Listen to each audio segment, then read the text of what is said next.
আসসালামু আলাইকুম ওয়া রাহমাতুল্লাহি ওয়া বারাকাতুহু।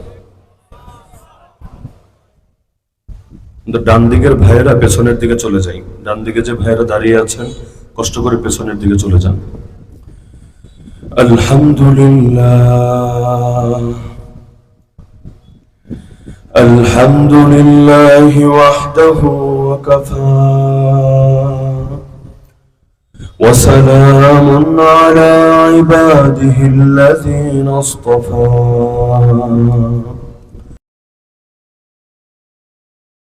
أعوذ بالله من الشيطان الرجيم بسم الله الرحمن الرحيم وإنك لعلى خلق عظيم وقال النبي صلى الله تعالى عليه وسلم بعثت لأتمم مكارم الأخلاق وقال صلى الله عليه وسلم أيضا علمني ربي فأحسن تعليمي وأدبني ربي فأحسن تأديبي وقال أصحاب محمد رضي الله عنهم نحن الذين بايعوا محمدا على الجهاد ما بقينا أبدا وقال حسان بن ثابت رضي الله عنه ما إن مدحت محمدا بمقالتي بل مدحت مقالتي بمحمد العلي العظيم وعليه السلام সম্মেলনের সম্মানিত সভাপতি ও আয়োজক বৃন্দ, উপস্থিত আমার শ্রোতা ওয়াজিবুল ইহতিরাম হযরত উলামায়ে কেরাম, এলাকার গণ্যমান্য মুরব্বিগণ, ইলমে আমলে হায়াতে পরিবারে সবকিছুতে বরকত দান করুন। আমাদের সবাইকে তার উত্তম পরামর্শ ও দিক নির্দেশনা গুলোকে আমলে পরিণত করার তৌফিক দান করুন। তো সিরাতুন নবী সাল্লাল্লাহু আলাইহি ওয়াসাল্লাম শব্দের অর্থই তো হলো আল্লাহর নবী সাল্লাল্লাহু আলাইহি ওয়াসাল্লামের জীবনাদর্শ।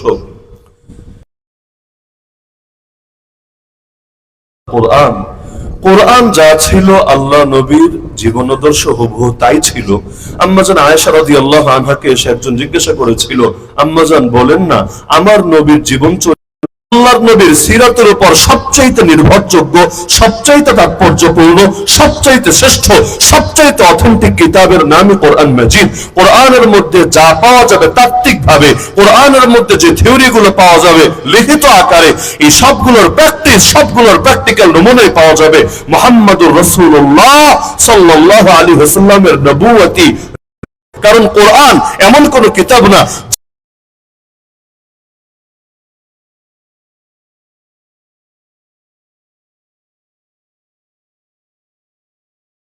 ব্যাখ্যা করবে।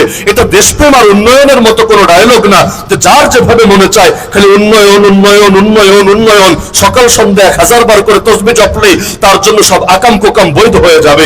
এটা তথাকথিত কোনো ডায়লগ না যে দেশে যত গুম হোক, যত খুন হোক, যত সন্ত্রাস হোক, যত বিচার বহির্ভূত হত্যাকাণ্ড হোক, যত ক্রসফায়ার হোক, যত আয়নাঘর রচিত হোক, খালি এক ডায়লগ মারলে শেষ হবে স্বজন হারানোর বেদনা আমার। এই কোরআনের ব্যাখ্যাও করব আমি। তো ব্যাখ্যাটা কোথায় করলেন? কোরআন তো আমাদের সামনে আছে, প্রতিটা মসজিদে আছে, মাদ্রাসায় আছে, আপনাদের অনেকের ঘরেও আছে। ব্যাখ্যা কোথায় আছে? আরে ব্যাখ্যার নামই মুহাম্মদুর রাসূলুল্লাহ সাল্লাল্লাহু আলাইহি ওয়াসাল্লাম। তিনি যত গুণ আছে তার ভেতরে সেটাও ব্যাখ্যা, এমনকি যত নীরব সমর্থন দিয়েছেন সেটাও ব্যাখ্যা। যে মহান প্রজন্ম সাহাবীদের প্রজন্মকে নিজ হাতে গড়েছেন সেটাও ব্যাখ্যা। এমনকি যে আহলে বাইত আল্লাহ নবীকে পেয়ে ধন্য হয়েছেন এবং কিয়ামত পর্যন্ত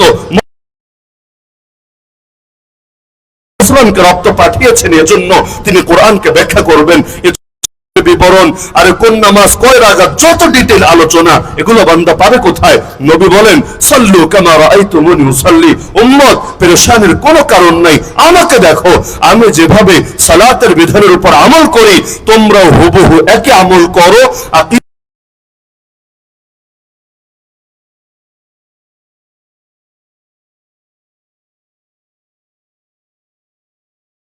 মুহাম্মদুর রাসূলুল্লাহ কালেমার মধ্যে দুটো অংশ তো এজন্যই, কারণ উভয়টা মিলেই পরিপূর্ণ আদর্শ আমাদের সামনে আসবে। তা আল্লাহ নবীর চাই পুরো কোরআনের তাফসীর করা লাগবে, আল্লাহ নবীর হাদিসের যে ভান্ডার আছে পুরো ভান্ডারকে জাতির সামনে উপস্থাপন করতে হবে। কারণ আল্লাহ নবীর জীবনী এত বিশাল, এত বিস্তৃত। আরে আপনি কোরআনের একটা শব্দকে সামনে রাখলে বুঝবেন যে আল্লাহর নবীর জীবনী কত ব্যাপক আর কত বিস্তৃত। আল্লাহ তাআলা গোটা দুনিয়াকে কোরআনে জানিয়েছেন, গোটা দুনিয়া আল্লাহর নজরে কালিল, হাকির, একেবারেই সামান্য, একেবারেই তুচ্ছ, কোনো দাম নাই। এমনকি হাদিস আপনারা শুনেছেন যে গোটা দুনিয়া, এমনকি সব কিছু মিলে আল্লাহ তাআলার নজরে একটা মশার দানা সমানও না। যদি একটা মশার দানা সমান হতো, আল্লাহ কোনো কাফেরকে এক ফোঁটা পানিও পান করাতেন না। তো এই বিশাল মহাবিশ্ব, বিশাল দুনিয়া, যার পুরোটা এখনো আবিষ্কারই করতে পারি নাই, আদৌ বিজ্ঞানীরা কোনোদিন পারবে কিনা সেটাই আল্লাহ ভালো জানে। তো এত বিশাল এক বিস্তৃত দুনিয়া, কিন্তু আল্লাহ সেটাকে বলেন আরে সামান্য, আরে তুচ্ছ, আরে এটা কোনো কিছুই না, আমার নজরে এটা মশার দানার সমানও না। একই আল্লাহ কোরআনের ব্যাপারে আর নবীর ব্যাপারে কি শব্দ ব্যবহার করেন? কোরআনের ব্যাপারে আল্লাহ বলেন ওয়ালাকাদ আতাইনাকা সাবআন মিনাল মাসানি ওয়াল কুরআনিল আযীম। হে নবী, আমি তোমাকে 7টা বিশেষ আয়াত যেগুলো বারবার পঠিত হয়, আর তোমাকে মহান কোরআন, আযীম কোরআন, বিরাট কোরআন তোমাকে দিয়েছি। তো কোরআনের গুণ আল্লাহ বললেন যে কোরআন হলো বিশাল জিনিস, কোরআন হলো বড় মহান জিনিস, কোরআন হলো বড় দামি জিনিস। এই আযীম শব্দটা মাথায় রাখেন। আমরা যদিও বলি কোরআন শরীফ, কিন্তু আল্লাহ তাআলা কোরআনের বিভিন্ন গুণ বলেছেন নিজেই। এর মধ্যে কোরআন মাজিদ আছে, এর মধ্যে কোরআন আযীম আছে। ওই আযীম শব্দটা একদিকে মাথায় রাখেন, আরেকদিকে কোরআন মাজিদের 29 নম্বর পারার 2 নম্বর সূরা, সূরা কলম, এই সূরা কলমের প্রথম 5টা আয়াতে খালি পড়েন, এর মধ্যে এই বাক্যটা পেয়ে যাবেন ওয়া ইন্নাকা লাআলা খুলুকিন আযীম। হে নবী, নিশ্চয়ই আপনি আযীম চরিত্রের অধিকারী। একই শব্দ, কোরআনে আযীম, খুলুকে আযীম। আমার নবীর চরিত্রকে আল্লাহ বলছেন কেমন চরিত্র? যেই চরিত্রটা আযীম। আযীমের অর্থ কি? আযীম মানে বিরাট, আযীম মানে মহান, আযীম মানে বিস্তৃত, আযীম মানে ব্যাপক, আযীম মানে যেটা এত বেশি, আল্লাহ যেটাকে বলছেন আযীম। তো গোটা দুনিয়ারে বললেন সামান্য, তাও এখনো আবিষ্কারই করতে পারলাম না এর শেষ কোথায়। আর যেই নবীর জীবনকে, যেই নবীর জীবনাদর্শকে, যে কোরআন মাজিদকে আল্লাহ বললেন অসামান্য, আল্লাহ বললেন মহান, আল্লাহ বললেন ব্যাপক আর বিস্তৃত, দুনিয়ার কার সাধ্য আছে সেই নবীর গোটা আদর্শ বলে বলে শেষ করবে? তো যেমনি ভাবে রবের নেয়ামত গোটা দুনিয়ার সব গাছকে যদি কলম বানানো হয়, আর সব পানিকে যদি, তবুও রবের গুণকীর্তন করে শেষ করা যাবে না, রবের গুণাগুণ লিখে শেষ করা যাবে না। কেন? কারণ তিনি রব্বুল আলামিন, এমন এক ব্যাপক বিস্তৃত তার শান, তার মান, তার গুণ, যেগুলো কারো পক্ষে কখনোই কল্পনাও করা সম্ভব না। তো যে রাসূলকে তিনি আমাদের রাসূল বানিয়ে পাঠিয়েছেন, তাকেও নাম দিয়েছেন রাহমাতুল লিল আলামিন, হলেন রব্বুল আলামিন। নবীর নাম দিলেন রাহমাতুল লিল আলামিন। তো রব্বুল আলামিন আল্লাহর গুণগান গেয়ে যেমন শেষ করা যায় না, রাহমাতুল লিল আলামিন তামাম জাহানের জন্য যেই নবী রহমত, সেই নবীর গুণগানও বলে শেষ করা সম্ভব না। তাহলে সিরাতুন নবী সাল্লাল্লাহু আলাইহি ওয়াসাল্লাম, এই সিরাত শব্দটাই এতটা ব্যাপক, এতটা বিস্তৃত, যেই শব্দের ব্যাখ্যায় গোটা ইসলাম চলে আসবে, গোটা কোরআন চলে আসবে, গোটা হাদিস চলে আসবে, পৃথিবীর কোনো কিছু বাদ থাকবে না। এমনকি নবীর জন্ম, নবীর ওয়াফাত, নবীর হিজরত, নবীর এক দেশ থেকে আরেক দেশে গমন, সবই চলে আসবে এক সিরাত শব্দের মধ্যে। আপনারা যারা জীবনে একটা কিতাবও পড়েছেন নবীর জীবনের উপর, পড়েছেন না? অনেকেই পড়েছেন, কম পড়েন বেশি পড়েন। নবীর জীবনের উপর যারা অন্তত একটা কিতাবও পড়েছেন সারা জীবন জুড়ে, সিরাতের কিতাব, দেখবেন সিরাতের কিতাবের মধ্যে খালি নামাজ নিয়ে আলোচনা থাকে না, খালি রোজা নিয়ে আলোচনা থাকে না, খালি হজ যাকাত নিয়ে আলোচনা থাকে না, বরং সিরাতের কিতাব খুললে দেখবেন সিরাতের কিতাবে আলোচনা নবীর জন্ম থেকেও থাকে না।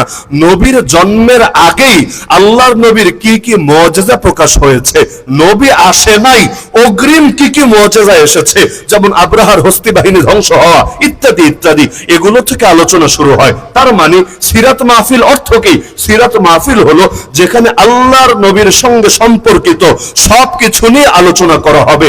নবী দুনিয়াতে আসার আগেও যা কিছু ঘটেছে রবের পক্ষ থেকে বিশেষ মুজিজা হিসাবে, সেগুলো এই কিতাবের মধ্যে আলোচিত থাকবে। তো বড় দুঃখ লাগে, বাংলাদেশে অনেক এলাকায়, আপনাদের এদিকে হয় কিনা আমি জানি না, সিরাত মাহফিল আর মিলাদ মাহফিল নিয়েও ঝগড়াঝাটি চলতে থাকে, যে সিরাত মাহফিল করবা না মিলাদ মাহফিল করবা। আরে ভাই, একটারে আরেকটার বিপরীত কেন দাঁড় করালা? আমাকে বাসায়, আরে হাস্যকর কথা, আমি ভাতও খাবো, আমি তরকারিও খাবো, একটার কথা বলছিস কেন? দুটোটা খাবো, সব খাবো, কারণ শুধু ভাত খেয়ে স্বাদ পাওয়া যাবে না, আর শুধু তরকারিও এটা আসলে ওইভাবে স্বাদ নিয়ে তৃপ্তি নিয়ে খাওয়া যায় না। তো মিলাদ সাহাবীরা নবীর সঙ্গে সম্পর্কিত। আরে নবী যে ঘোড়া ব্যবহার করতেন, যে তরবারি ব্যবহার করতেন, এগুলো নবীর সঙ্গে সম্পর্কিত। এগুলো যদি কেউ মহাব্বতের সঙ্গে আলোচনা করে, এটাও তার আমল নামায় নেক আমল হিসাবে লেখা হবে। আল্লাহ নবীর জীবনাদর্শের তো কোনো কুলকিনারা নাই, মানে বলতে চাইলে জীবন কারণে দুনিয়া যতই উন্নত হোক, যতই আধুনিক হোক, যতই মডার্ন হোক, লেকিন কখনোই এমন হবে না যে দুনিয়ার সমস্যা সমাধানগুলো নবী জীবনের আলোকে, কোরআন সুন্নাহর আলোকে বের করে আনা যাবে না। আজকের যুগে মধ্যযুগীয় আদর্শ বলে ইসলামের কথা বলবেন, আর এই নাস্তিকরা, এই সেকুলাররা বলবে মডার্ন রাষ্ট্রে এগুলো চলে না, এখন দুনিয়া উন্নত হয়ে গেছে, আর উন্নত রাষ্ট্র, আধুনিক রাষ্ট্র গড়তে চাইলে ধর্মকে ধীরে ধীরে কণ্ঠসা করতে হবে। ধর্ম মানে কি? ধর্ম মানে তো আল্লাহ নবীর আনিত আদর্শ। আরে ধর্ম আমার বাপের দেওয়া কোনো শিক্ষার নাম না, ধর্ম আমার 14 গোষ্ঠীর দেওয়া কোনো শিক্ষার নাম না, ধর্ম মানেই মুহাম্মদুর রাসূলুল্লাহ সাল্লাল্লাহু আলাইহি ওয়াসাল্লামের আদর্শ। তো যারা বলে যে ধর্মকে কণ্ঠসা করতে হবে, রাজনীতি হবে ধর্মমুক্ত, অর্থনীতি হবে ধর্মমুক্ত, আইন কানুন হবে ধর্মমুক্ত, পার্লামেন্টে ধর্ম চলবে না, আদালতে ধর্ম চলবে না, কোর্ট কাছারিতে ধর্ম চলবে না, শেয়ার বাজারে ধর্ম চলবে না, ব্যাংকিং সেক্টরে ধর্ম চলবে না, আরো বহুত ক্ষেত্রে ধর্ম চলবে না, ধর্ম খালি চলবে মসজিদে, মাদ্রাসায়, মাহফিলে, খানকায় আর মারকাজে, এর বাইরে ধর্ম চলবে না। তারা কি নবী প্রেমিক না নবীর দুশমন? কারণ যারা নবী প্রেমিক তারা নিজের জান দিয়ে হলেও নবীর আদর্শ বাস্তবায়ন করতে চায়, আর যারা নবীর দুশমন তারা নিজের প্রাণের বিনিময়ে হলেও নবীর আদর্শকে কোণঠাসা করতে চায়। যে যাকে ভালোবাসে সে তার আদর্শ কোণঠাসা করে না, বরং আদর্শ বাস্তবায়নের চেষ্টা করে। যেমন ধরেন, কথায় কথায় নিজের স্বামীর নামটা জীবনে যে কয়েকবার মুখে এনেছিল, নিজের ড্যাডিজানের নাম, আব্বাজানের নাম, পাপাজানের নাম এর চাইতে কোটি গুণ বেশি মুখে এনেছিল। এমনকি নিজের স্বামীজানের একটা ছবি, একটা মূর্তি, একটা ভাস্কর্য দিয়েও বাংলাদেশের কোন রাস্তাঘাট, কোন এলাকা, কোন এমনকি তার নিজের জেলা যেটা, সেখানে গেলেও আদৌ তার স্বামীর কোন ভাস্কর্য পাওয়া যাবে বলে আমার মনে হয় না। বা আমার সব জায়গায় এখানে ড্যাডি আর ড্যাডি আর ড্যাডি, ড্যাডি অফ, আরে এটাই মহব্বতের দাবি। যে যারা মহব্বত করে তারা ঘরে ঢুকিয়ে রাখে,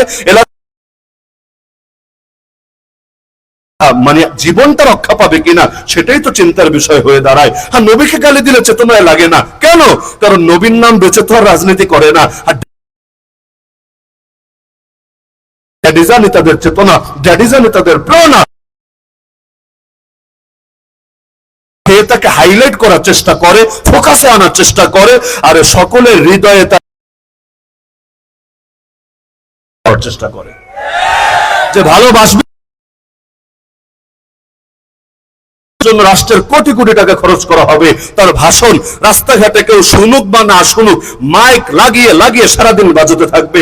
রাস্তাঘাটে বিভিন্ন আকৃতির, কোনোটা মোড়া, কোনোটা চিকন, কোনোটা লম্বু, কোনোটা বাটু, এক এক সাইজের বিভিন্ন মূর্তি আর ভাস্কর্য বানাবে। আর এমনও দেখা যাবে কোন ভাস্কর্যের হাতে আবার বিড়ি সিগারেটও আছে, কোন ভাস্কর্যের পরনে আবার ময়মনসিংহে আছে প্লাজো পরিয়ে রেখেছে। প্লাজো মানে যেই বলদে ভাস্কর্য বানিয়েছে এ বোঝে না যে পায়জামার ডিজাইন কেমন হয় আর মেয়েদের প্লাজোর ডিজাইন কেমন হয়। তো ড্যাডিরে প্লাজো পরিয়ে জন্য, কারণ তারা মনে করে যে এর মহাব্বত দিলের মধ্যে ঢুকিয়ে দিলেই আমাদের আদর্শ ধীরে ধীরে বাড়তে থাকবে। তো নবীকে যারা ভালোবাসে তাদেরও তো উচিত এটা, নবীর আদর্শ যাতে প্রত্যেকের ভেতরে ঢোকে, ছোট বাচ্চার কলিজার মধ্যেও নবীর মহাব্বত ঢোকে, একেবারে মুরব্বী যে তার অন্তরেও যাতে নবীর মহাব্বত ঢোকে। খ্রিস্টানরা থাকে, বৌদ্ধরা থাকে, কাফেররা থাকে, তাদের সামনে এত বেশি আলোচনা হবে, এত বেশি স্মরণ হবে যে তারাও আমার নবীকে নিজের জানের চাইতে বেশি মহব্বত করতে থাকবে। এটাই তো দরকার ছিল, এটাই তো যুক্তির দাবি ছিল। লেকিন এমন এক দেশে চলে এসেছি, এমন এক দুনিয়ায় চলে এসেছি, এখন নবীর আদর্শ তুলে ধরলো জঙ্গি বলে, নবীর আদর্শ তুলে ধরলো উগ্র বলে, নবীর আদর্শ তুলে ধরলো মৌলবাদী বলে। যে কারণে নবীর গায়ে পাথর ছুটতো, যে কারণে নবীকে জেল খাটিয়েছিল, যে কারণে নবী নামাজে দাঁড়ালেও গলায় চাদর পেঁচিয়ে শ্বাসরুদ্ধ করে হত্যা করার চেষ্টা করত, যে কারণে নবী সেজদায় গেল পিঠের উপর আল্লাহ নবীকে দেশ ছাড়া করেছিল, এমনকি ওমরা করতে আসবে ওমরাটা পর্যন্ত করতে দেয় নাই, হুদায়বিয়ার প্রান্তর থেকে তাকে চলে যেতে বাধ্য করেছিল। সেই একই কারণে আজও নবীর ওয়ারিসদের উপর জুলুম হচ্ছে। অপরাধ একটা, নবীকে বলেছিল হে মুহাম্মদ খালি আদর্শ ছাড়ো, নারী লাগলে নারী দেব, সম্পদ লাগলে সম্পদ দেব, আরে তোমার ক্ষমতা লাগলে ক্ষমতা দেব, যা লাগে সব দেব, কিন্তু আদর্শ শুধু ছাড়তে হবে। নবী বলেছিলেন প্রয়োজনে জান দেব, কিন্তু আদর্শ ছাড়তে পারবো না, হয়তো আমি মরতে হব, অথবা যদি জিন্দা থাকি ইসলামকেও জিন্দা করেই যাব, কিন্তু আমি জিন্দা থাকতে ইসলাম মুর্দা হতে দেব না। আল্লাহ নবী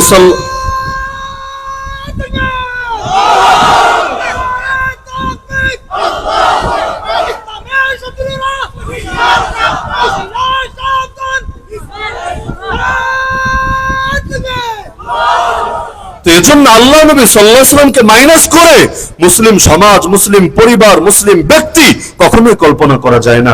কিন্তু আমি আলোচনা শুরুই করি একটা কষ্ট দিয়ে। এই যে সিরাত শব্দটা আপনারা দেখলেন, এখানেও লেখা আছে বা জীবনে বহুতবার শুনেছেন, সিরাত অর্থ সবাই জানেন, সিরাত মানে জীবনাদর্শ, জীবন চরিত। তো সিরাতুন নবী মানে নবীর জীবনাদর্শ, নবীর জীবন চরিত। আরবি ভাষায় শব্দ তিন রকম হয়, এক বচন, দ্বিবচন, বহু বচন। বাংলায় দ্বিবচন নাই, এক বচন আছে, বহু বচন আছে। আরবিতে এক বচনও হয়, দ্বিবচনও হয়, বহু বচনও হয়। সিরাত শব্দটা হলো এক বচন, কারণ আমার নবীও একজন, তার জীবন এই একই শব্দটার বহু বচন আছে, বহু বচন হলো সিয়ার। বহু বচন কি? সিয়ার। আমি যদি এখানে শিরোনাম দিতাম এক নবী না সব নবী, নবীর বহু বচন হলো আম্বিয়া। নাম শুনেছেন না? আম্বিয়া নবীর বহু বচন। অনেক এলাকায় দেখেছি মেয়ে জন্ম নিলে নাম রাখে আম্বিয়া, কি বুঝে রাখে সে জানে আর আল্লাহ ভালো জানে। কোনো লেডি হয় না, নবী কখনো মহিলা হয় না। এটা ওই দেশের প্রধানমন্ত্রী আর রাষ্ট্রপতির আসন না যে ইসলামে যা আছে থাক না, কিন্তু জোর করে হলো নিয়ে। এটা রাতের বেলা তাহাজ্জুদের টাইমে ভোট করে করে হাসিল করা যায় না।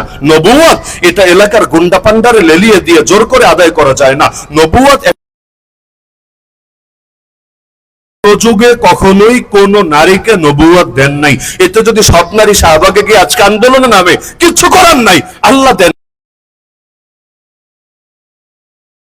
হ্যাঁ, এখন তাই বলে নারীদের উত্তেজিত হওয়ার যুক্তি নাই। কেন? কারণ নবুয়ত হলো কষ্টের কাজ, নবুয়ত হলো গুরু দায়িত্ব। আল্লাহ যত কষ্টের কাজ আছে পুরুষকে বলবে, এটা আবার কেমন কথা?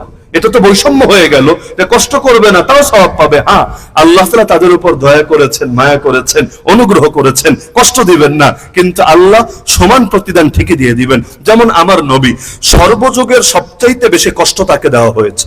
তাকে এত বেশি কষ্ট দেওয়া হয়েছে যত বেশি কষ্ট পৃথিবীর বুকে কোন নবীকেও দেওয়া হয় নাই। এমনকি যেই নবীর মাথায় করাত রেখে শরীর দুই টুকরা করে ফেলা হয়েছে, ওই নবীকেও যদি মোট কষ্ট মাপা হয় আমার নবীর চাইতে বেশি কষ্ট দেওয়া হয় নাই। বলবেন দলিল কি? দলিল আমার নবীর হাদিস। নবী বলেন, উযিতু ফিল্লাহি মা লাম ইউদাহাদ, আল্লাহর পথে আমাকে এত বেশি কষ্ট দেওয়া হয়েছে যত বেশি কষ্ট কোনোদিনও কাউকে দেওয়া হয় নাই। তা আমার নবীকে যে এত কষ্ট দেওয়া হলো, আল্লাহ তাআলা তাকে জান্নাত দিবেন নাকি দিবেন না? আমার নবীরে জান্নাত দিবেন? কারো সন্দেহ আছে যে সবচাইতে ছোট জান্নাত না সবচাইতে বড় জান্নাত?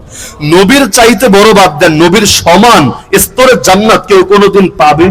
এটা কল্পনা করার কোনো সুযোগ আছে? কিন্তু চিন্তা করেন, নবীর স্ত্রীগণ যারা ছিলেন, মুমিনদের মা, আম্মাজান খাদিজা রাদিয়াল্লাহু আনহা, আম্মাজান আয়েশা রাদিয়াল্লাহু আনহা, যায়েনব রাদিয়াল্লাহু আনহা, আরো যতজন ছিলেন, নবীর স্ত্রী যারা ছিলেন, নবী তাদের ব্যাপারে বলেছেন তারা দুনিয়াতেও আমার সঙ্গিনী, জান্নাতেও আমার সঙ্গিনী। পয়েন্ট বুঝেন, দুনিয়াতেও আমার সঙ্গিনী, জান্নাতেও আমার সঙ্গিনী। আল্লাহ নবী দুনিয়ায় সারা জীবন কষ্ট করলেন, এমনকি শেষ বিদায় পর্যন্ত একদিনের জন্য এই জালেমরা তাকে সুখে থাকতে দেয় নাই, শান্তিতে থাকতে দেয় নাই। 9.5 বছরে যদি 27টা যুদ্ধ নিজের করা লাগে, আপনাদের যাদের বয়স 30 কয়টা যুদ্ধ করেছেন? যাদের বয়স 60 কয়টা যুদ্ধ করেছেন? আল্লাহ নবী 9.5 বছরে 27টা যুদ্ধ, আর এক জান্নাত থেকে তো সঙ্গী হওয়া যায় না। আল্লাহ নবী, তিনি নবী হয়ে যেখানে থাকছেন, আর এই নারীরা নবীর খেদমত করে, নবীর স্ত্রী হয়ে, নবীর সঙ্গিনী হয়েও একই জান্নাতে থাকছেন, অথচ দুনিয়া নবীর সঙ্গিনী হতে পেরেছে। ইসলামকে নারীকে বড় ছেলের হাতে 50,000 টাকার একটা বান্ডেল তুলে দিল, দিয়ে বলল যে সংসার সব দেখে শুনে রাখবি, যার যেটা প্রয়োজন সব ঠিকঠাক মতো রক্ষা করবি, আমি চললাম 5 বছর।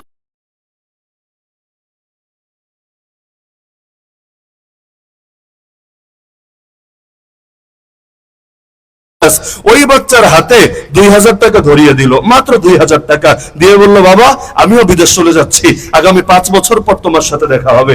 এখন যদি এই সমস্ত মাথামোটা শাহবাগীদের নজরে আপনি দেখেন, আরে ওদের নজরে দেখলে আন্দোলন নামতে হবে। কেন? বলবে দেখেছো, বড়টাকে দিল 30,000, ছোটটাকে দিল মাত্র 2,000। কই 30,000, কই 2,000? আরে বিরাট বড় বৈষম্য, বৈষম্য বিরোধী আন্দোলন গড়ে তুলতে হবে, সাম্য প্রতিষ্ঠা করতে হবে, ওরে 30 দিলে আরো 30 দিতে হবে। এটা হলো ওদের যুক্তি, যে সব জায়গায় যদি সমান হয় তাহলেই নাকি সাম্য আর সমতা প্রতিষ্ঠিত হবে। নাউযুবিল্লাহি মিন যালিক। আমারে বলেন, বড়টারে যে 50,000 দিল আর ছোটটারে যে 2,000 দিল, কিন্তু বড়টারে ইয়া বড় এক দায়িত্ব তুলে দিল, নিজের যে দায়িত্ব ছিল সব দায়িত্ব তার কাঁধে বুঝিয়ে দিল, আর ছোটটার কোনো দায়িত্ব নাই, 2,000ই পুরো ফাও। এটা দিয়ে ও যদি ডেইলি একটা করে ললিপপ খায়, ও কত বছর ললিপপ খেয়ে খেয়ে কাটাতে পারবে? যা পেয়েছে এটাই তো বেশি, এরপর মাগনা মাগনা অন্যান্য আত্মীয়দের থেকে যা পাবে ওটা তো আরো ফাও। তাহলে দেখা যাচ্ছে ছোটটা পেয়েছে কম, কিন্তু দায়িত্বের বিবেচনায় দেখলে, খরচের বিবেচনায় দেখলে আসলে জিতেছে কে, বড়টা না ছোটটা? কি ধারণা আপনাদের, বড়টা না ছোটটা? নিশ্চয়ই ছোটটা। একজন বাবা যদি মারা যায়, এক ছেলে রেখে যায়, এক মেয়ে রেখে যায়, ইসলাম বলেছে ছেলে আর মেয়ে সমান পাবে না, অবশ্যই সমান পাবে না। ছেলে যা পাবে মেয়ে তার অর্ধেক পাবে, অন্য ভাষায় বললে মেয়ে যা পাবে ছেলে তার দ্বিগুণ পাবে। ব্যাস, শাহবাগীদের লেঞ্জার মধ্যে আগুন ধরে গেছে। দেখেছো, ইসলাম ভালো না, ইসলাম বৈষম্যের ধর্ম, ইসলাম সাম্যটাম্য নিশ্চিত করে না। কেন? এই দেখো, ছেলেরে দিল 1 লাখ, মেয়েরে দিল 50,000, ইসলাম ভালো না। ব্যাস, কথা এতটুকু বলেই শেষ, সামনে আর কিছু বলবে না। ওই যে দেয়ালে লিখে রেখেছে, এখানে পেশাব করিবেন না, করিলে 50 টাকা জরিমানা। ওরা পুরোটা পড়বে না, ওরা পড়বে এখানে পেশাব করিবেন, শেষ, পড়াশোনা শেষ। এবার চেইন খুলে আমল শুরু করে দেবে, পরে কি আছে এটা আর ওদের দরকার নেই। কোরআনে আল্লাহ বলেছেন, ইয়া আইয়ুহাল্লাযীনা আমানু, হে ঈমানদাররা, লা তাকরাবুস সালাহ, খবরদার নামাজের ধারে কাছেও আসবা না। শেষ, এতটুকু পড়ে শেষ, আর সামনে কিছু পড়বা না। এখন বলবে, দেখ কোরআনের মধ্যে আল্লাহ বলেছে নামাজের ধারে কাছেও আসবি না, তাহলে নামাজ পড়া লাগবে না। এখন দেখার কথা আপনারা, ওই শহীদ মিনারের মধ্যেও এক শ্রেণীর মাজার ভক্ত লালনবাদীরা, মানে মাজার ভক্ত মানে মাজার জিয়ারতকারী ওই অর্থে না, লালনবাদী। লালনবাদী বুঝেন? ওই লালনের আদর্শ লালনকারী।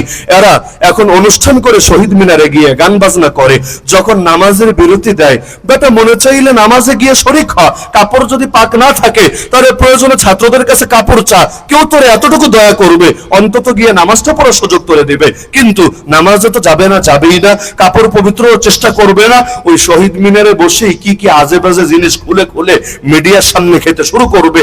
এগুলোর নামও মাইকের সামনে মুখে আনা ঠিক না। তাহলে একদিকে তারা নাকি মাজার ভক্ত, আরেকদিকে নামাজের টাইমও নামাজ পড়া লাগে না, কাঁচা জিনিস খায়, কাঁচা জিনিস, এগুলোর নামও মুখে বলতে নাই। তাহলে দেখা যাচ্ছে দলিল দিলে কি দিবে, এই টাইপের কোন দলিলই হয়তো দিবে, আধা বলবে বাকি আধা বাকি রাখবে। এখন দেখেন, ছেলেকে বেশি দিল, মেয়েকে কম দিল, এক হিসাবে ঠিক আছে, আসলে মেয়ে ঠকে গেছে মনে হতে পারে, লেকিন খরচের খাতটাও তো দেখতে হবে। মেয়ের খরচের খাত কি আর ছেলের খরচের খাত কি? ছেলের তো খরচের খাতের অভাব নাই, বউয়ের জন্য খরচ করা লাগে, বাচ্চার জন্য খরচ করা লাগে, বুড়া বাপ মায়ের জন্য খরচ করা লাগে, আত্মীয় পরিজনের জন্য খরচ করা লাগে, পয়সা বেশি হলে যাকাত সদকাও দেওয়া লাগে, আবার মাহফিল শুনতে আসলে হুজুররা বলে টুকটাক মাহফিলও তো দেওয়া লাগবে। তো খালি খরচ আর খরচ আর খরচ। আর নারীর খরচ কি? নারীর তো স্বামীর জন্য খরচ লাগে না, সন্তানের জন্য লাগে না, বাপ মায়ের জন্য লাগে না, শরীয়ত কারোর জন্য খরচ বাধ্য করে নাই। এমনকি সে যদি অসহায় হয়, রাষ্ট্রের উপর তার দায়িত্ব চলে যায়। বিয়ে দেওয়া পর্যন্ত বাপ দেখবে, বিয়ের পর স্বামী দেখবে, স্বামী মরলে সন্তান দেখবে, সন্তান না থাকলে ভাই দেখবে, কেউ না থাকলে রাষ্ট্র তাকে দেখতে বাধ্য থাকবে। খরচের কোনো খাত নাই, নিজের খরচও নিজের করা লাগবে না। তাহলে যা পেলো পুরোটাই তো ফাও, খরচের কোনো খাত নাই। হ্যাঁ, এখন এটা দিয়ে মনে চাইলে আইফোন 16 প্রো ম্যাক্স কিনবে, এটা দিয়ে মনে চাইলে সে তার ছোট ভাইরে কিছু হাদিয়া তোফা দিবে, এটা দিয়ে মনে চাইলে বই টই কিনে বাচ্চাদেরকে পড়ে গল্প টল্প শেখাবে। বাস, তার মানে এগুলো কোনোটাই প্রয়োজন না। তার নিজের যদি ইচ্ছা হয় সে খরচ করবে। তাহলে দেখতে দেখা গেল কম দিয়েছে, কিন্তু আসলে কম দিয়েছে না বেশি দিয়েছে? যদি এটা বুঝতো, ওরা বলতো হায় রে, নারীদের তো অনেক বেশি দিয়েছে, কিভাবে কম করা যেতে পারে, চলো এটার জন্য আন্দোলন করি। কিন্তু এটা বোঝে না যে না, ইসলাম তাদেরকে ঠকায় নাই, বরং ইসলাম তাদেরকে আরো জিতিয়ে দিয়েছে। আমার নবী বৃত্তান্ত নাই, অফাতের খবরও নাই, কিন্তু শিরোনাম দিয়েছে কিতাব বলে জিহাদের কথা, যে জিহাদের মধ্যে কিভাবে জিহাদ করতে হয়, কিভাবে গনিমত সম্পদ ভাগ করতে হয়, যুদ্ধবন্দী রিলেটেড যত মাসালা আছে সব লেখা থাকে সিয়ারের মধ্যে। তো এখন এটা বলার দরকার কি পড়লো? আমার দরকার পড়লো এটা বোঝানোর জন্য যে আল্লাহর নবীর সিরাতকে বহুবচন বানিয়ে শুধু জিহাদ কেন বোঝানো হয়, বাকি নামাজ রোজা হজ যাকাত বোঝানো হয় না? কারণ কি? মূল খেলাটাই এখানে। কারণ হলো নবী জীবনের সবচাইতে বড় অধ্যায়ের নাম জিহাদ। নবী জীবনের সবচাইতে বড় অধ্যায়ের নাম কি?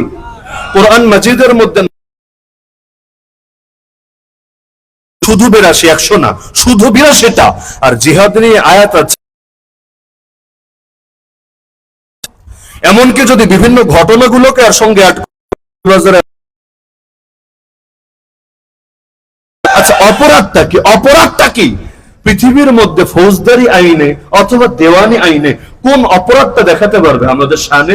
এমনকি যেই মামলায় আমাদেরকে জেল খাটিয়েছে 1 বছর পর্যন্ত, 2021 সালে যখন প্রায় 1,500 আলেম ওলামার একসঙ্গে গ্রেফতার করলো, এর মধ্যে আমি একজনও তো ছিলাম। তো এই যে দীর্ঘ 1 বছর জেল খাটালো, অবশেষে যখন আদালতে পুলিশ চার্জশিট জমা দিল, আরে বিচারক চার্জশিট মানে কি? যে সাক্ষীও লাগবে না, শুনানিও লাগবে না, কিচ্ছু লাগবে না। আর এখন এই শয়তানি চেহারা নিয়ে সামনে আসতে ইচ্ছা করে না, তো পেছনে পেছনে শয়তানি কেন করো? পেছনে এখানে গিয়ে সুলতানুল আউলিয়ার মাজারের সামনে ঘুরপাক খাচ্ছিস কেন? এতই যদি খেলার শখ থাকে, খেলোয়াড়রা যখন কত ধানে কত চাল, কার বাহুতে কত বল ছিল। নমরুদ কে জিতেছিল? নমরুদ জিতেছিলেন ইব্রাহিম। আচ্ছা, নমরুদ তো সঙ্গে সঙ্গে কালেমা পড়ে মুসলমান হয়ে গিয়েছিল, তাই না? লা ইলাহা ইল্লাল্লাহ ইব্রাহিম খলিলুল্লাহ এটা বলে মুসলমান হয়েছিল? হয় নাই, উল্টো নবীকে ধরে আগুনে ছুড়ে ফেলেছিল। মুসা নবীর সাথে ফেরাউনের বিতর্ক হয়েছিল, এমনকি ফেরাউন একা খেলতে আসে নাই, সব জাদুঘরও ভাড়া করে খেলতে নেমেছিল। আরে সাপ আর সাপ আর সাপ, হাজার হাজার সাপ সামনে, তারা সবাই হাততালি দিতে লাগলো। আরে এখন তো ফেরাউনের বিজয় নিশ্চিত, কে ফেরাউনকে হারাতে পারবে? আল্লাহ নবী মুসা একটু ভয় পেয়ে গেলেন। কোরআনে আছে ফাওজাসা ফি নাফসিহি খিফাতাম মুসা। এত হাজার হাজার সাপ, এগুলোর মোকাবেলা কিভাবে হবে? আগামী 20 বছরেও আমি বললাম যদি মারা যায়, পুরো বাংলাদেশের অবস্থা, ব্যক্তি বিশেষের অবস্থা না, সবাই ভেবেছিল শেষ, আর মনে হয় আমাদের কোনো মুক্তি নাই। বিশেষ করে এই নির্বাচনের পরে আর আলেম ওলামার সঙ্গে এত গণহারে বেয়াদবি করার পরে পাবলিক যখন দেখলো কিরে এত হুজুররা মারে তাও ওদের কিছু হয় না, বুঝেছি ওদেরকে আল্লাহ এমন ঢিল দিয়েছে, এমন ছাড় দিয়েছে। আর আপনারা একবার যে এরা বিদায় হয়েছিল ক্ষমতা থেকে, আমার ব্যক্তিগত একটা মূল্যায়ন হলো এটার পেছনে সবচাইতে বড় অবদান হলো 19 মতো তোদেরকে পাঠিয়ে দিলাম মাঠের বাইরে, এখনো সময় আছে, ভালো নগরী, তিনি মরেন নাই। তার গায়েও করোনার যখন ভ্যাকসিন দেওয়া হয়েছে এর সঙ্গে মিশিয়ে স্লো পয়জন পুশ করা হয়েছে। আল্লামা কাসেমি বাড়িধারার মোহতামিম যিনি ছিলেন, আল্লামা নূর হোসেন কাসেমি রাহিমাহুল্লাহ, তার মৃত্যু স্বাভাবিক ছিল না, বরং তাকেও হত্যা করা হয়েছে। যেমনি ভাবে আমার নবীর খাবারে বিষ মিশানো হয়েছে, একইভাবে নবীর ওয়ারিসদের সঙ্গেও একই আচরণ করা হয়েছে। তো এই যে অনেক মানুষ আর ফেরতই আসলেন না, লাশ হলেন, আমাদের চোখের সামনের ঘটনা। নারায়ণগঞ্জের একজন আলেম ছিলেন মাওলানা ইকবাল, জাতীয়ভাবে পরিচিত না, তবে নারায়ণগঞ্জ বা সোনারগাঁ গিয়ে যে কাউকে জিজ্ঞাসা করলে নামটা বলে দিতে পারবে, মাওলানা ইকবাল। আরে তিনি বন্দী হলেন আমাদের সঙ্গে, ঢাকা কেরানীগঞ্জ কেন্দ্রীয় কারাগারে থাকলেন। আল্লাহর বান্দাকে রিমান্ডে এত মারা মেরেছে, এত নির্যাতন করা কেড়েছে, অবশেষে কোনো ট্রিটমেন্টও নাই, কোনো ওষুধও নাই। কয়েকদিনের মাথায় কেরানীগঞ্জের মধ্যে লাশ হয়ে চিরতরে বের হয়েছে।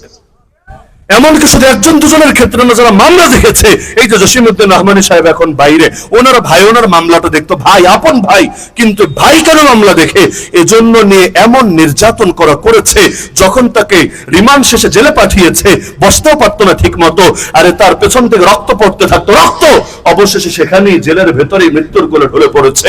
এভাবে একজন দুজন না, আরে এক ডজন দুজন না, শত শত মানুষকে নির্মম ভাবে হত্যা করেছে। আমি মনে করি এই 2021 যখন বেয়াদবি সর্বোচ্চ মাত্রায় পৌঁছিয়েছে, এত বেশি বেয়াদবি যে ব্রিটিশ আমলের পর একসঙ্গে আলেম ওলামার উপর এত বেশি জুলুম কেউ করে নাই, কোনোদিন সাহস করে নাই, এমনকি সেনা শাসকদের সময়ও এত বড় বুকের পাঠাকার হয় নাই। এই চূড়ান্ত বেয়াদবি যখন করেছে, আর 2024 এসে আল্লাহ জামানার আবাবিলদেরকে দিয়ে, জামানার বাচ্চা বাচ্চা আবাবিলদেরকে দিয়ে লাল কার্ড দেখিয়ে দেশ থেকে বিদায় করে দিয়েছে।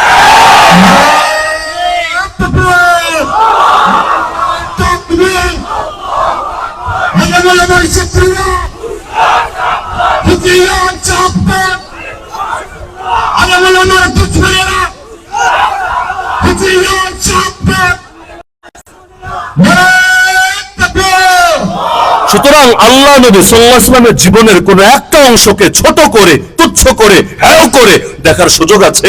নবীর জীবনের একটা অংশকে যে ছোট চোখে দেখলো, সে মূলত কোরআন ছোট করলো, সে মূলত আল্লাহকে ছোট করলো, সে মূলত ইসলামকে অবজ্ঞা করলো, হেয় করলো, তুচ্ছ করলো। মহান আমার নবী যেমন অনুসরণীয়, তার জীবনের প্রতিটা আদর্শ অনুসরণীয়।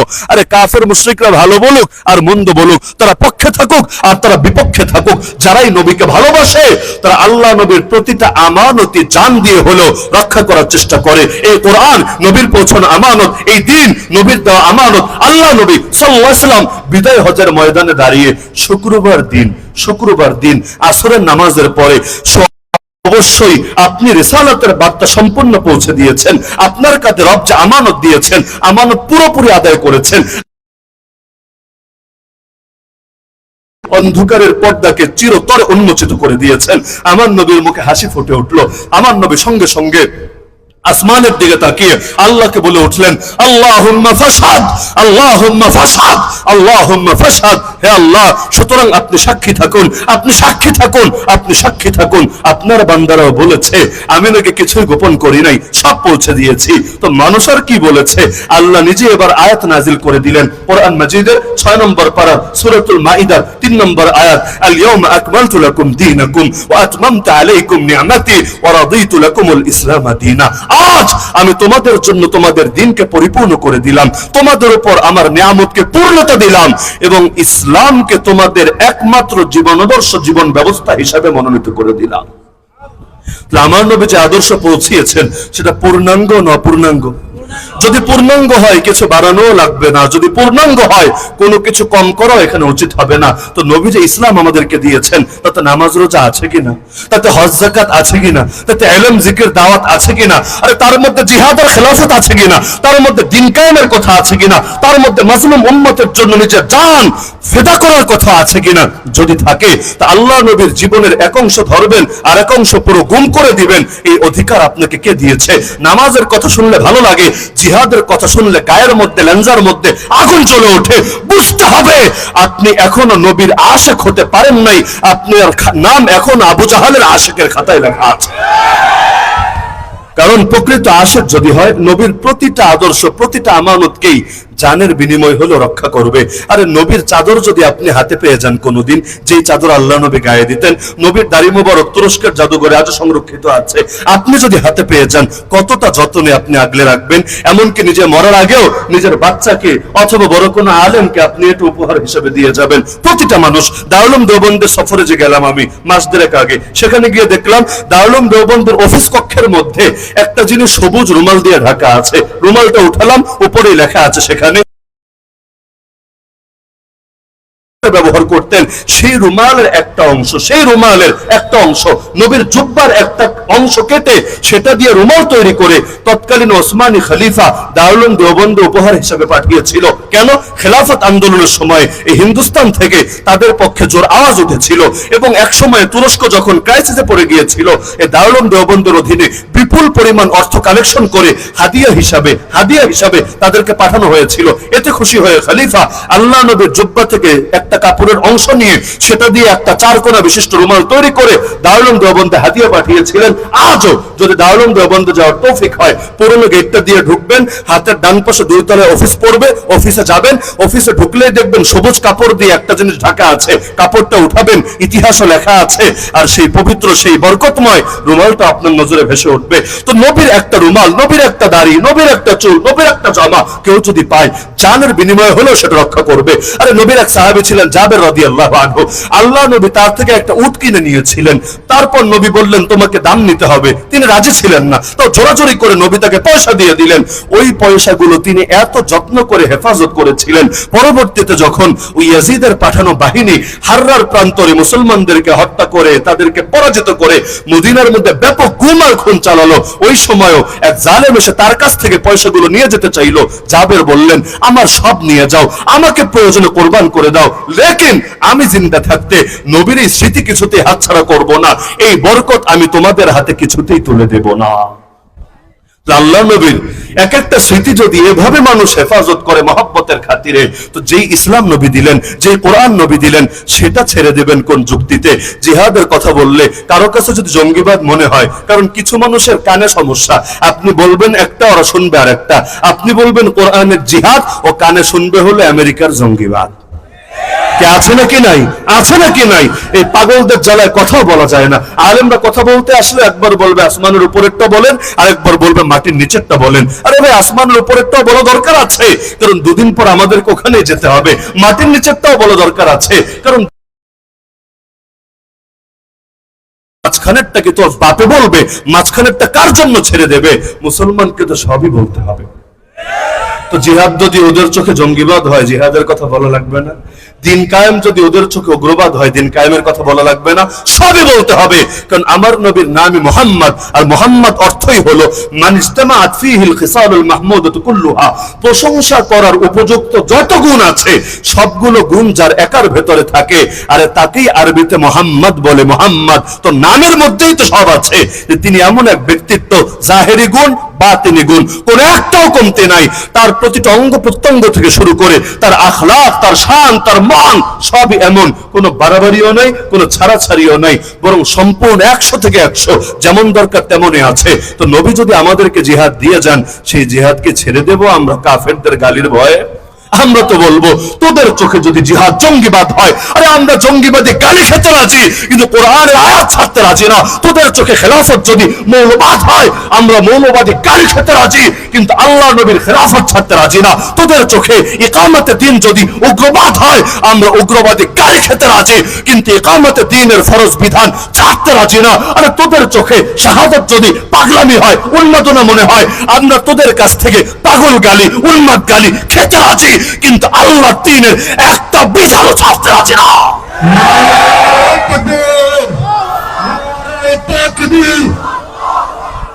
سبيلنا سبيلنا الجهاد الجهاد طريقنا طريقنا الجهاد الجهاد نرى التكبير। তো আমার রাসূলের ব্যাপক এবং বিস্তৃত জীবনাদর্শ থেকে এবার আমি হাতে গুনে গুনে মাত্র হাতে গোনা কয়েকটা পয়েন্ট আপনাদেরকে বলবো আমলে আনার জন্য, এবং আমার অনুরোধ থাকবে এখানে যারা আছেন মাদ্রাসা লাইনের হন, জেনারেল ব্যাকগ্রাউন্ডের হন, মুরব্বী হন, জোয়ান হন, কিশোর হন, প্রত্যেকের প্রতি অনুরোধ থাকবে, এখন যেই কথাগুলো আমি বলবো পয়েন্ট আকারে, আল্লাহর ওয়াস্তে কম হোক বেশি হোক আমলে আনার চেষ্টা অবশ্যই করবেন ইনশাআল্লাহ। এক নম্বর শিক্ষা, আল্লাহ নবী সাল্লাল্লাহু আলাইহি ওয়াসাল্লাম আমাদেরকে জানিয়েছেন, মান কানা ইউমিনু বিল্লাহি ওয়াল ইয়াউমিল আখির ফালিয়াকুল খায়রান আও লিয়াসমুত, যে আল্লাহ এবং শেষ দিবসের উপর ঈমান রাখে সে যেন হয়তো উত্তম কথা বলে, উত্তম কথা মানে দ্বীনের কথা, ইলমের কথা, যেই কথার দ্বারা মানব জাতির ফায়দা হয় এমন কথা, সে হয়তো উত্তম কথা বলে অথবা যেন চুপ করে থাকে, হয়তো উত্তম কথা বলে অথবা যেন চুপ করে থাকে। নবীর আমলও ছিল এটা। আম্মা জান আয়েশা রাদিয়াল্লাহু আনহা বলেন, কানা ইয়াযকুরুল্লাহ আলা কুল্লি আহইয়ানিহি, তিনি প্রতিটা মুহূর্তে আল্লাহর জিকিরে ডুবে থাকতেন। বলতে পারেন প্রতিটা মুহূর্তে জিকির করা কিভাবে সম্ভব? বাথরুমে গিয়েও কি জিকির করতেন? খাবার খাওয়ার সময়ও কি জিকির করতেন? আরে ভাই, কলবের জিকির প্রতি মুহূর্তে জারি থাকতো। জবান যদি কখনো বন্ধও থাকতো, যেমন ঘুমের মধ্যেও তো জবান খোলা থাকে না, কিন্তু নবীদের চোখ ঘুমায়, দিল কখনো ঘুমায় না। তাদের ঘুমের মধ্যে বলেন, জাগ্রত অবস্থায়, শয়নে স্বপনে, সর্বদা তাদের কলব আল্লাহর জিকিরে ডুবে থাকে। তো যে ব্যক্তি বেশি বেশি কথা বলবে তার ভুলও বেশি হবে। যে ব্যক্তি বেশি বেশি কথা বলবে, এগুলোর কিয়ামতের দিন তার জান্নাতে যাওয়ার পথে সবচাইতে বড় বাধা হবে। সহিহ বুখারীতে হাদিস আছে, ওয়াহাল ইয়াকুব্বুন নাস ফিন নারি আলা উজুহিহিম আও ক্বালা আলা মানাখিরিহিম ইল্লা হাসাইদু আলসিনাতিহিম, কিয়ামতের দিন মানুষকে উল্টামুখী করে, অধোমুখী করে, মানে মাথা নিচে পা উপরে, এভাবে জাহান্নামে নিক্ষেপ করবে। তাদের মুখের অযাচিত কথাবার্তা, ফালতু কথাবার্তা, যেই কথা বলা দরকার ছিল না শুধুই বলেছে। চায়ের দোকানে বসে, লুডু খেলতে বসে, ঘরের ভেতরে বসে, আর বলতে গিয়ে কারো গীবত করেছে, কারো সমালোচনা করেছে, কারো মনে কষ্ট দিয়েছে, মিথ্যা বলেছে, ইত্যাদি ইত্যাদি বিভিন্ন ফাহশা কথা বলেছে, যার কারণে এখন তার জান্নাতে যাওয়ার রাস্তাই বন্ধ হয়ে যাবে। তো আমার এক নম্বর পরামর্শ, এখন থেকে কথা বলা কমিয়ে দেবেন। পারবেন না ইনশাআল্লাহ? মানুষের ভালো নিয়ে আলোচনা করার দরকার নেই। কেন জানেন? এই বাংলাদেশের কমন একটা সমস্যা, ভালো নিয়ে যদি আলোচনা শুরু হয়, যেমন ওই হুজুরটা ভালো, খুব ভালো, খুব ভালো, খুব ভালো, 20টা গুণ বলবেন, ভালো ভালো ভালো ভালো, লাস্টে গিয়ে কি বলবেন জানো? তবে মানে বুঝলেন, সবই তো ভালো, তবে এই জায়গায় ডিস্টার্ব আছে, তবে এই জায়গাটায় তার সমস্যা আছে। তো এতক্ষণ বলে কি নাকি কামালেন, এক কথা বলে সবই কিন্তু বরবাদ করে দিলেন। বিশেষভাবে এখানে সাধারণ মানুষ যারা আছেন, সাধারণ বুঝলেন, যারা নিজেরা আলেম না, আমি আপনাদের হাত ধরে অনুরোধ করি, হাত ধরে, জিন্দেগিতেও কখনো আলেমদের পারস্পরিক বিষয়ে নাক গলাতে আসবেন না, নাহলে দুনিয়া আখিরাত সবই বরবাদ হবে। এটা মাথায় গেঁথে রাখবেন। মাদ্রাসায় যদি শিক্ষকদের মধ্যে 2 গ্রুপ হয়ে যায়, 2 গ্রুপ, মারপিট লাগবে অবস্থা। অধিকাংশ সময় ছাত্ররা কি করে, হয়তো এই দলে না হলে ওই দলে। আবার দেখা যাচ্ছে এমন কিছু নিয়ে ঝগড়া, যেখানে হালাল হারামের প্রশ্ন না, হক বাতিলের প্রশ্ন না, ঈমান কুফরের প্রশ্ন না, মানে এক যুক্তিতে এটাও চলে আর এক যুক্তিতে এটাও চলে। যুক্তির পার্থক্য, বিবেচনাবোধের পার্থক্য। অধিকাংশ হয়তো এই পক্ষে যায়, না হলে ওই পক্ষ যায়। কিছু সচেতন ছেলে তারা ভাবে একদিকে গেলে আরেক দিকের বদদোয়া খাওয়া লাগবে, আমরা এদিকেও নাই, আমরা ওদিকেও নাই, কারণ ফিতনা তৈরি হয়েছে। ফিতনা আল্লাহ নবীর জামানায় এমন হয়েছিল, জঙ্গে জামালের সময়, জঙ্গে সিফিনের সময়, যখন মুসলমানদের পারস্পরিক যুদ্ধ হয়েছে, আব্দুল্লাহ বিন ওমর সহ কিছু সাহাবী দেখবেন এদিকেও নাই ওদিকেও নাই, তারা মাঝামাঝি অবস্থান গ্রহণ করেছেন। কেন? তারা চিন্তা করেছেন যে একদিকে যদি যাই তাহলে আমার এটা পরবর্তীতে আরেক দিকের উপর জুলুমের কারণে জাহান্নামে যাওয়া লাগতে পারে। এবং আল্লাহ নবীর ওসিয়ত ছিল এই মর্মে। নবী বলেছেন, যদি মুমিনে লড়াই হয়, ফিতনা হয়, তুমি তোমার তরবারিটা এটা ভেঙে ফেলবা, অথবা এটা তোমার আস্তিনের মধ্যে তুমি লুকিয়ে রাখবা। এখন সাহাবী জিজ্ঞাসা করলেন, যদি আমাকে মারতে আসে? নবী বলেছেন, চেহারার উপর কাপড় টেনে দিবা, মানে তোমার ভয় যাতে না লাগে, ও তোমারে মারলে মারুক, কিন্তু তুমি মারবা না। মারলে কি হবে? আল কাতিলু আল মাকতুলু কিলাহুমা ফিন্নার, যে মারবে ও জাহান্নামে যাবে, যে মরবে সেও জাহান্নামে যাবে। তো এই কারণে আলেমদের মধ্যে যদি ইখতিলাফ হয়, আলেম আবার কারে বলে এটাও ক্লিয়ার করে দেই, কাদিয়ানের পক্ষে দালালি করতে যদি কেউ আসে তারে আলেম বলে, হিজবুত তাওহীদের পক্ষে কেউ যদি ফতোয়াবাজি করে ওরে আবার আলেম বলে, আর কেউ যদি বেদাতের পক্ষে বিক্রি হয়ে গিয়ে সেটার পক্ষে ধান্দাবাজি শুরু করে তারে তো আবার আলেম বলে, কেউ যদি শিয়াদের এজেন্ট হয়ে বাংলাদেশে কাজ শুরু করে তারে তো আবার আলেম বলে, কেউ যদি শাহবাগে নাস্তিকদের সুরে সুর মিলিয়ে আরে হকপন্থী উলামায়ে কেরামের বিরুদ্ধে ফতোয়াবাজি শুরু করে তারে তো আবার আলেম বলে। আর এইগুলোর কথা বলছি না, বরং বাস্তবেই যারা আল্লাহ নবীর ওয়ারিস কিন্তু তাদের মধ্যে মতের ভিন্নতা দেখা দিয়েছে, মাসালাগত কারণে হোক বা যে কোনো কারণে হোক, আপনারা আল্লাহর ওয়াস্তে মাঝামাঝি থাকেন। মানে হলো আপনি ফতোয়া গ্রহণ করলে হক যে কারোটা গ্রহণ করতে পারেন, তো একজনের পক্ষ নিতে গিয়ে আরেকজনকে যদি গালি দেন, এটাই আপনারা জাহান্নামে পৌঁছাতে পারে। এমনকি বলবেন না হুজুরে হুজুরে মারপিট হচ্ছে, একজন আরেকজনের উপর জুলুম করছে। আরে জুলুম করেছে না কি করেছে এটা আল্লাহর উপর ছেড়ে দেন, আর মুসলমানদের খলিফা থাকলে খলিফার উপর ছেড়ে দেন। সাধারণ মানুষ যদি আলেমদের অভ্যন্তরীণ বিষয়ে ঢোকে ও বরবাদ হবেই হবে। বাংলাদেশে এই লাইনে ঝামেলা হয় না, বাসার চাইতে কঞ্চি বড়। দেখবেন দুই দলের নেতারা একসঙ্গে বসে ঠিকই চা খাচ্ছে, কফি খাচ্ছে, মাহফিল থেকে ফিরছে, মাঝখানে যে রেস্টুরেন্ট থাকে না, হাইওয়ে রেস্টুরেন্ট, একেবারে সব ভিন্ন ভিন্ন গ্রুপের লোকেরা একসঙ্গে কফির কাপে, ধুমাই তো কফির কাপে চুমুক দিচ্ছে। ওই যে জান্নাত রেস্টুরেন্ট একটা ছিল না আগে ভৈরবের পরে, এখন তো একেবারে পুড়িয়ে ছাই করে দিয়েছে ওই দলের লোক হওয়ার কারণে। এখানে আমরা নিয়মিত দেখতাম রাত 1টায় যাই, 2টায় যাই, 2:30টায় যাই, 3টায় যাই। বাংলাদেশের কোন ক্যাটাগরির আলেম লাগবে অধিকাংশই আপনি মজুদ পাবেন। এমনকি দেখবেন বাইরে র্যাবের গাড়ি, পুলিশের গাড়ি, আরে থাক না, একেবারে সেখানে সব ধরনের আলেম দেখা যাচ্ছে বসছে, চা খাচ্ছে। আমি নাম বললো নাম সহকারে বলতে পারবো, যে অমুক আর তমুক, যার অনুসারীরা মারামারি করতে করতে, কাটাকাটি করতে করতে, ফতোয়াবাজি করতে করতে বরবাদ হয়ে যাচ্ছে, কিন্তু নেতারা ঠিকই একসঙ্গে চায়ের কাপে, কফির কাপে চুমুক দিচ্ছে। তাহলে আপনাদের এত লড়াই করে ফায়দাটা কি হবে? এই যে যারা কোরআনের মাহফিলে বাধা সৃষ্টি করে, যারা দ্বীনের পথে কাটা বিছায়, এদের অধিকাংশের মুরব্বীরা কিন্তু এগুলো জানেও না, এগুলো যদি শোনে তাও পছন্দ করবে না, কারণ তাদের সাথেও দিলের মহাব্বত আছে, লেকিন বাসের চাইতে কঞ্চি বড় হয়ে গেছে। ওই নেত্রী দেখবেন হুজুরে ডেকে নিয়ে হুজুরের সঙ্গে বৈঠক করে, আর পাতি নেতা এলাকার মধ্যে স্টেজে উঠে হুজুরের ভুল ধরে গন্ডগোল সৃষ্টি করে। কেমন হয়েছে নাকি হয় নাই? আরে পুলিশের আইজিপি অথবা বিভিন্ন সেক্টরের প্রধান, ডিআইজিরা অথবা এর চাইতে বড় রঙের লোকেরা, তারা ডেকে ডেকে হুজুরের সম্মান দিচ্ছে। হুজুরকে আরো বিভিন্ন সমস্যায় পড়লে হুজুর একটু মিটমাট করেন না, জাতিরা তো সামাল দেওয়া যাচ্ছে না, দুদিন পর তো আমাদের ঘাড় বটকে দেবে, একটু দেখেন না পরিস্থিতি কন্ট্রোল করা যায় কিনা। যে কোনো সময় বিপদে পড়লেই কিন্তু শেষ টাইপে গিয়ে হুজুরদের ঠিকই পায়ে ধরে, তো ওরা গিয়া হুজুরদের সামনে নত হয়। আর এলাকার 2 পয়সার এসআই, 2 পয়সার ওসি, আমি ওসি এসআই কে ছোট করছি না, তো কোরআনের বিরুদ্ধে কেউ যদি যায় আমি ওরে বড় বলতে পারি না। তাহলে দেখা যাচ্ছে যে কেন্দ্রের লোকেরা ঠিকই সমীহ করছে, আর 2 পয়সার লোকগুলা এসে কোন দলের থেকে 500, 1000, 2000 খেয়ে মাহফিলের মধ্যে গন্ডগোল তৈরি করছে। আল্লাহর ওয়াস্তে এই ফাইসলামি বন্ধ করেন। যদি বন্ধ না করেন আখিরাতে কি হবে না হবে এটা আমাদের চাইতে আপনাদের ভালো জানা আছে। তবে আমি স্পষ্ট বলছি, লাউড এন্ড ক্লিয়ার, দুনিয়ার মধ্যেও ঠ্যাঙ্গানি খাওয়া লাগবে। আগে লোকে বলতো বিচারক তোমার বিচার করবে কে, আরে বিচারক তোমার বিচার করবে কে? এখন গোটা বাংলাদেশ জানে ওই কালা একটা বিচারক ছিল না, নাম বলার দরকার নেই, কালা একটা বিচারক ছিল না, বর্ডার ক্রস করে ইন্ডিয়ায় ঢুকে গিয়েছিল, খুশির ঠেলায় কলা পাতা বিছিয়ে শুয়েও পড়েছিল, আর কি লাগে, জিন্দগি কামিয়াব হয়ে গই। লেকিন পাবলিক তারে ওই বর্ডারের ওপার থেকে ও ধরে টেনে হিচড়ে নিয়ে এসেছিল। আগে টকশোতে বসলে রাজাকারের নিচে কথাই নাই, আরে ও রাজাকার, সে রাজাকার। যেই হুজুরের জন্ম হয়নি 71 সালে তারাও বলে দিত রাজাকার, কিন্তু যখন ধরা খেয়েছে, বাবা আমি হার্টের রোগী, একটু ছেড়ে দেওয়া যায় না, আমি অসুস্থ মানুষ, একটু দয়া করা যায় না, পরে দয়া করেছে। 18 রকম দয়া করে তারে কোর্টে পাঠিয়েছে। আর আমাদের সিলেটের বীর জনতা মাশাআল্লাহ ওর বিচারকের বিচার আগে ভাগেই ছেড়ে দিয়েছে। জিনিসপাতি এতকালের পরম যত্নে যা আগলে রেখেছিল তাও চিরতরে ফাটিয়ে দিয়েছে। তাহলে এগুলো দুনিয়ার বুকে কেমন ইজ্জত রে ভাই, যারা জেল খেটেছে লাঞ্ছিত হয় নাই, হকের জন্য যারা জেল খেটেছে এক একজন বীর হয়ে এসেছে, বীর। এমনকি যারা লাশ হয়ে বের হয়েছে, দুনিয়ায় হয়তো ইজ্জত দেখে যেতে পারে নাই, কিন্তু মরার পরও আগে যদি এক দলের লোক ভালোবাসতো, মরার পর এখন দুনিয়ার সব দল এমনকি অন্য ধর্মের লোকেরা পর্যন্ত ভালোবাসতে শুরু করেছে। নামগুলো বলতে দেরি, চোখ থেকে পানি ঝরাতে আর দেরি হচ্ছে না। তো মহব্বত দেন কে, ইজ্জত দেন কে? আমি সাধারণ সবাইকে বলবো আল্লাহর ওয়াস্তে কথা বলা কমিয়ে দেন। শুধু 2 রকম কথা বলবেন, যেটা একান্ত প্রয়োজনীয় কথা, প্রয়োজনের কথা বলা লাগবে না, অবশ্যই লাগবে, প্রয়োজন পরিমাণ বলবেন। আর দ্বিতীয় কথা হলো যেটা দ্বীনের কথা, ইলমের কথা, দাওয়াতের কথা, ইসলাহের কথা, এই কথা বলবেন। এর বাইরে অনর্থক একটা কথাও বলবেন না। যদি এটার উপর আমল করতে পারেন ইনশাআল্লাহ জান্নাতের পথ সহজ হবে। পারবেন না ইনশাআল্লাহ? এখন বলবেন হুজুর বাকি টাইম কি চুপ থাকবো? যদি চুপ থাকেন তাও আলহামদুলিল্লাহ, মুমিনের সৌন্দর্য নীরবতা।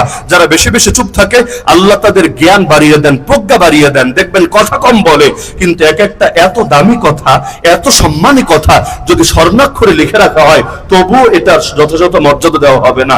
আর যদি ওই টাইমগুলো চুপ না থেকে জিকির করতে পারে, আল্লাহ নামের জিকির করুক, সুবহানাল্লাহ, আলহামদুলিল্লাহ, কোরআন তেলাওয়াত, দুরূদ শরীফ, যা মনে চায় যে কোনো জিকির করে, আরে আমি গ্যারান্টি দিয়ে বলছে জামানার ওলি হয়ে যাবে ইনশাআল্লাহ। পারবেন তো কথা কম বলতে? কথা কম বললে গালিও কম হবে, গীবতও কম হবে, সমালোচনাও কম হবে, সবকিছু, পর্নোগ্রাফির আলোচনা, খেলাধুলার আলোচনা, দুনিয়া সবই কম হবে। কথা বলবেনও কম, কথা শুনবেনও কম। প্রয়োজনের কথা শুনবেন, দিনের কথা শুনবেন, বাকি টাইম আল্লাহর জিকিরে থাকবেন। আল্লাহর জিকির যদি এত করতে মনে না চাও, অন্তত চুপ থাকেন, তো কথা বলে কমাবেন, পারবেন ইনশাআল্লাহ। আমার দ্বিতীয় পরামর্শ, খাবার কমাতে হবে। খাবার কমাতে হবে। বলবেন হুজুর এটা তো ব্যায়ামের পরামর্শ, এটা কি সিরাতের পরামর্শ? হ্যাঁ, এটাই সিরাতের পরামর্শ। আল্লাহ নবী জীবনে কখনো পেট ভরে খাবার খাননি, জীবনে, গোটা জীবন কাটিয়ে দিয়েছেন, কখনো নরম মোলায়েম রুটি জিন্দেগিতে একবারের জন্য খান নাই। আল্লাহ নবী খাবারের ব্যাপারে কি বলেছেন? নবী বলেছেন বিহাসাব ইবনে আদম লুকমাতুন ইউকিমনা সুলবাহু, আদমের সন্তানের জন্য জাস্ট কয়েকটা লুকমা যথেষ্ট, যেটা তার কোমরকে সোজা রাখে, মেরুদণ্ড সোজা রাখে। ফাইন কানা লা মাহালা, যদি এতে তৃপ্তি না হয়, সর্বোচ্চ পরিমাণ আমি নবী বলে দিচ্ছি, ফাসুলুসুন লিতাআমিহি ওয়া সুলুসুন লিশারাবিহি ওয়া সুলুসুন লিনাফাসিহি, পেটের এক ভাগ খাবার দিয়ে ভরবে, এক ভাগ পানি দিয়ে ভরবে, আর এক ভাগ শ্বাস প্রশ্বাসের জন্য খালি রাখবে। তো পেট, একটা পেটের মধ্যে কয় কেজি খাবার ধরে? মনে করেন 1 কেজি খাবারই ধরে, উদাহরণ হিসাবে 3 ভাগ করে ফেলেন। 3 ভাগ করে 1 ভাগ পরিমাণ খাবার খান, আর 1 ভাগ পরিমাণ পানি খান, বাকিটা খালি রাখেন। এটা সর্বোচ্চ। আর সর্বনিম্ন হলো মেরুদণ্ড সোজা রাখে, এই পরিমাণ থাকলেই চলবে। বলবেন হুজুর কম খেলে কি হবে? কম যদি খান, আল্লাহ তাআলা স্মরণ অন্তরে বেশি জাগ্রত হবে। আপনারা নিজেরাই পার্থক্য করতে পারবেন। রমজান মাসে দিনের বেলায় নিজের নফসের কি হালত হয় খেয়াল করবেন, চেক দেবেন। আর সারা বছর যখন পেট ভরে খান, ঢেকুর তুলতে থাকেন, দিলের কি হালত হয়, ইবাদতের কি অবস্থা হয়, নিজেরা চেক দিবেন। আরে আল্লাহর পথে বাধা হয়ে যায় এগুলো। ফেরেশতারা দেখেন না, খায়ও না, পানিও পান করে না, স্ত্রীর সাথেও মেলামেশা করে না, আরে মানুষের সাথে কথাবার্তা গালগল্পও করে না। ফলাফল প্রতিটা মুহূর্ত ইবাদত দিয়েই তাদের চেতনাটা, তাদের প্রেরণা, তাদের মন ভরা থাকে। কিন্তু আমরা যত বেশি খাই, যত বেশি ঘুমাই, যত বেশি কথা বলি, যত বেশি মানুষের সঙ্গে আড্ডাবাজি করি, তত আল্লাহর সঙ্গে দূরত্ব তৈরি হতে থাকে। যদি দূরত্ব ঘোচাতে চান, এই আমল করতে হবে। এর জন্য নবী নফল রোজা রাখতেন অনেক, আমরা রাখি না।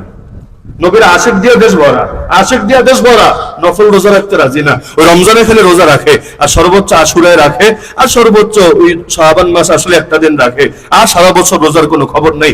অথচ আমার নবী প্রতি সপ্তাহে 2 দিন রোজা রাখতেন। কয়দিন? এর মধ্যে যারা 12 রবিউল আউয়াল নবীর জন্মদিবস পালন করে আর বলে নবী রোজা রেখেছেন সোমবার, এটাই জন্মদিন পালনের দলিল, তো ভাই সোমবার দিন রোজা রাখো না কেন? নবীর হাদিসটা তো বললা, হাদিসের উপর আমল করো না কেন? নবী সোমবারও রাখতেন, বৃহস্পতিবারও রাখতেন। যে রাখে না, সে আল্লাহ নবীর খাঁটি আশিক কেমনে হলো আমার তো বুঝে ধরে না। বেশি বেশি রোজা রাখতে হবে। নবী কখনো নফল রোজা এত বেশি রাখতেন, সাহাবীরা বলতেন, আমরা ভাবতাম আর মনে হয় রোজা ছাড়া দিন কাটাবে না, সারা জীবন রোজাই রাখবে। একসঙ্গে এত রাখতেন। বিশেষ করে যুবকরা এখানে যারা আছেন, যাদের এখনো বিয়ার বয়স হয়নি, বাংলাদেশে বিয়ার বয়স হয় যখন নিজের পায়ে দাঁড়াবে, লাখ লাখ টাকা কামাবে, বিশাল অবস্থা হবে, ততদিনে যৌবন গেলে যাবে, ব্যাপার না। বয়স 30 হোক 40 হোক, এগুলো সমস্যা না। পয়সা থাকলে মহিলারা এমনি এসে সিরিয়াল দিবে, আর পয়সা না থাকলে যত সৎ ছেলে হোক গিয়ে বিয়ের প্রস্তাব দিবে, বলবে সবই তো ভালো, কিন্তু খাওয়াবে কি আমার বেটিরে? আরে খাওয়ানো পরে আমার বেটির মেকআপের টাকা দিতে পারবি তুই? বাহ! এখন দিনদার মানুষ সারা জীবন বলে আল্লাহ খাওয়ায়, আল্লাহ পড়ায়, সব তো আল্লাহই করে, ভালো কথা। তো মেয়ে বিয়ে দিতে গেলে খবর হয়ে যায়, তখন আর পাত্রের দিনদারি দেখে সন্তুষ্ট হতে পারে না। অথচ নবী বলেন ইযা খাতাবা ইলাইকুম মান তারদাউনা দীনাহু ওয়া খুলুকা ফাযাওয়িজু, যদি এমন ছেলে বিয়ের প্রস্তাব দেয় যার দিনদারিতেও তোমরা সন্তুষ্ট এবং আখলাকও সন্তুষ্ট, অবশ্যই তার কাছে মেয়ে বিয়ে দিয়ে দিবা। শুনে রাখেন নবীর হাদিস, অবশ্যই তার কাছে মেয়ে বিয়ে দিয়ে দিবা। যদি না দাও কি হবে?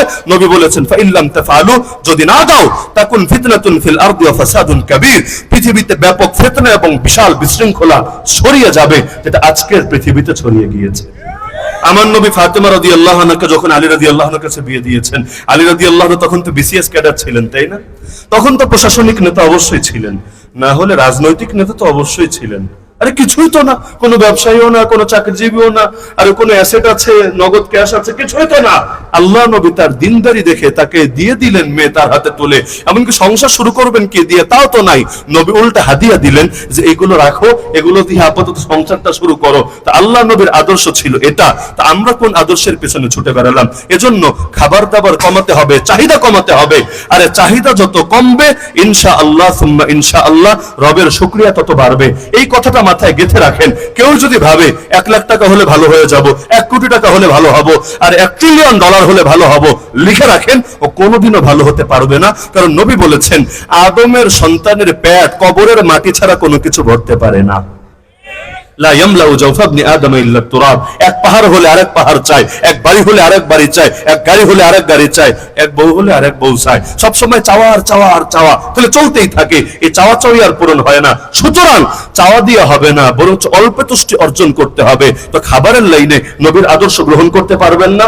আমি বলছি না না খেয়ে খেয়ে শুকিয়ে যান, তবে আমি যে জন্য কথাটা টানলাম, আল্লাহর ওয়াস্তে নিয়মিত রোজা রাখার আমল শুরু করেন। পারবেন না ইনশাআল্লাহ? আমি যুবকদের কাছে বলছি, যুবক ভাইয়েরা, এখানে যুবকের সংখ্যাই বেশি মনে হচ্ছে আমার কাছে। আমি আপনাদের প্রতি একটা বিনীত অনুরোধ রাখছি, আপনাদের ভাই হিসাবে, আপনাদের বন্ধু হিসাবে। সেটা হলো, আমল একা একা করলে লাভ না সবাই মিলে করলে লাভ? সমাজের মধ্যে যদি আমল জারি করতে পারি, এতে বেশি লাভ না? আমি করলে আমার সওয়াব, আর 10 জনকে করাতে পারলে তাদেরও সওয়াব। তাহলে রোজা, প্রতি মাসে 3টা রোজা নবীর সুন্নাত। আইয়ামে বীজের রোজা, মানে যেই দিন রাতে আসমানে চাঁদ সম্পূর্ণ থাকে, একেবারে গোলাকার চাঁদ দেখা যায়, পুরো আকাশ ধবধবে দেখা যায়, ওই 3 দিন অর্থাৎ 13, 14, 15 প্রতি হিজরি মাসের, আরবি মাসের কয় তারিখ? 13, 14, 15। নবীর মহব্বত যারা রাখেন তাদেরকে বলছি, মহব্বত না থাকলে এ কথা আপনার জন্য না। এই যে 3 দিন আল্লাহ নবীর নিয়মিত রোজা রাখার আমল ছিল, এবং নবী জানিয়েছেন, কেউ যদি প্রতি মাসে 3 দিন করে রোজা রাখে, কিয়ামতের দিন দেখবে তার জীবনের প্রতিটা দিন রোজায় কেটেছে। কেন? আমার আল্লাহ একটায় সর্বনিম্ন 10টা নেকি দেন, 3 রোজায় কয়টা নেকি দিবেন? 30টা নেকি। তাহলে বছরে কেউ যদি 11 মাস 3টা করে রোজা রাখে, 11 মাস রোজা রেখে 330টা রোজার সওয়াব পাবে। আর রমাদানুল মুবারকে তো রোজা রাখতেই হবে, ফরজ রোজা। তো রমাদানুল মুবারকে আরো যদি 30টা রোজা রাখে, 30 রোজায় আরো 300 রোজার সওয়াব পাবে। এর সঙ্গে শাওয়ালের 6 রোজা আরো মিলান, আরো 60টা হবে, 360 দিন হবে। তাহলে 360 প্লাস 330 কত? 690 হবে। তাহলে 1 বছর রোজা রেখে 690 দিন রোজা রাখার সওয়াব হবে। আরে 690 দিন কোন বছরে থাকে রে ভাই? 690 তো কল্পনাও করা যায় না, দিন তো 400টাও হয় না। তাহলে 1 বছরে যদি 690 দিন রোজা রাখার সওয়াব আমল নামায় অ্যাড হতে থাকে, কিয়ামতের দিন যখন দাঁড়াবো, দেখবো হায়াত পেয়েছে 80 বছর, রোজা হয়ে গেছে 100 বছরের বেশি। জিন্দেগিতে আর কিছু লাগে? আর কিছু লাগে? যে নবীর এই আমলটা সবাই অন্তত জিন্দা করেন। আমাদের যুবক ভাইয়েরা কিভাবে জিন্দা করবেন আমি পরামর্শ দিই মহব্বতের খাতিরে আপনাদেরকে। সেটা হলো, প্রত্যেক মাসে একটু আরবি তারিখগুলো খেয়ালে রাখবেন। এখন এগুলো সহজ, মোবাইলে অ্যাপও পাওয়া যায়, মুসলিম বাংলা অ্যাপ আর কি অ্যাপ, এগুলোর মধ্যে আপনাকে দেখাবে যে মাসের আজকে কয় তারিখ। তা আপনারা 13 তারিখ আসার 1 দিন বা 2 দিন আগেই মসজিদের মধ্যে একটু এলান করেন। হুজুরে বললে হুজুর এলান করে দিবে। মসজিদের মধ্যে একটা বিজ্ঞাপন টানিয়ে দেন, একটা লিফলেট টানিয়ে দেন, একটা ফেস্টুন টানিয়ে দেন। কি লিখবেন সেখানে?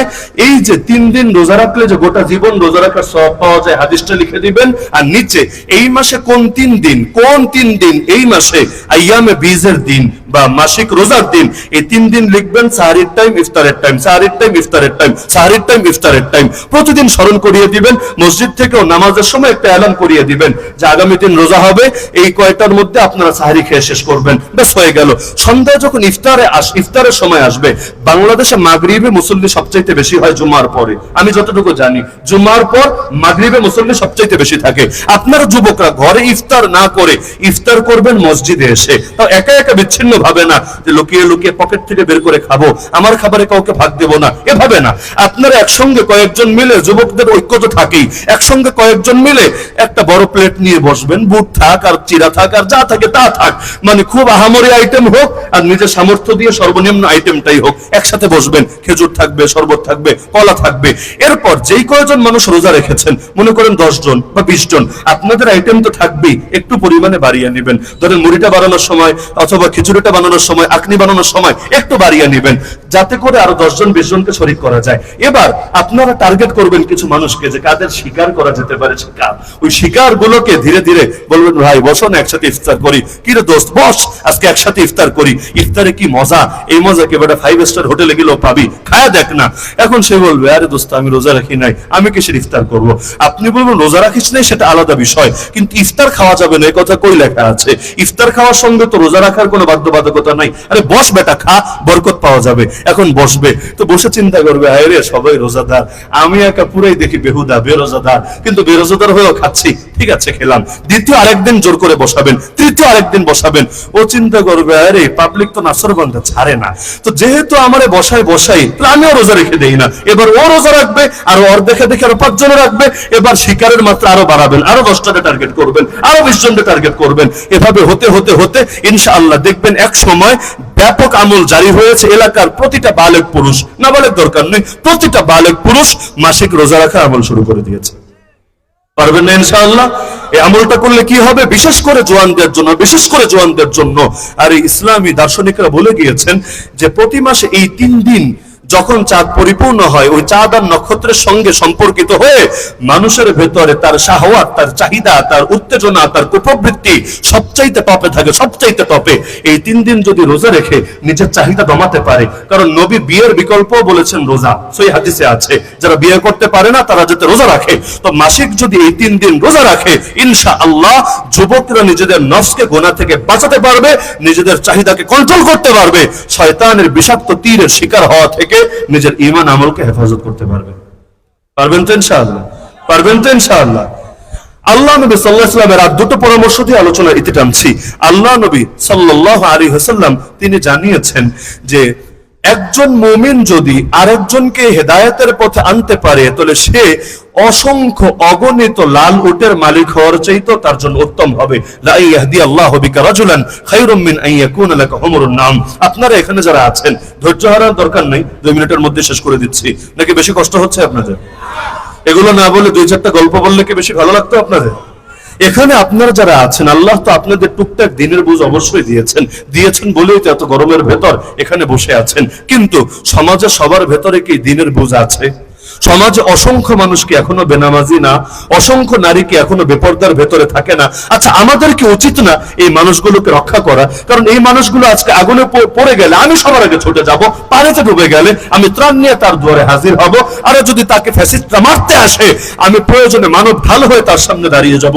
কিন্তু এই মানুষগুলো 2 দিন পর যে জাহান্নামে গিয়ে নিক্ষিপ্ত হবে আমি তার জন্য কি করতে পারবো? তো এখনই তো করার সময় এই মানুষগুলো যাতে দুনিয়ার শাস্তিতে না বরং আখিরাতের শাস্তি থেকে বাঁচতে পারে। এজন্য কি করবেন? আমি সবাইকে বলছি যে নারীরা পর্দার আড়াল থেকে শুনছেন আপনাদেরকেও, যে জওয়ানরা আমার সামনে থেকে শুনছেন আপনাদেরকেও, যে মুরব্বীরা দূর দূরান্ত বা কাছ থেকে শুনছেন সবাইকে আমি বলছি আল্লাহর ওয়াস্তে খালি নিজের জান্নাত নিয়ে ফিকির না করে উম্মতকে নিয়ে ফিকির করতে শেখেন। আমার নবী তিনি গোটা উম্মতের জন্য নবী, কিয়ামত পর্যন্ত সময়ের জন্য নবী। এই নবীর সর্বশ্রেষ্ঠ উম্মত সে হবে উখরিজাত লিন-নাস, যে গোটা মানবতাকে নিয়ে ভাববে, গোটা পৃথিবীর সবাইকে নিয়ে ফিকির করবে। নবী এখন রওজায়ে আতহারে শুয়ে উম্মতি করছেন।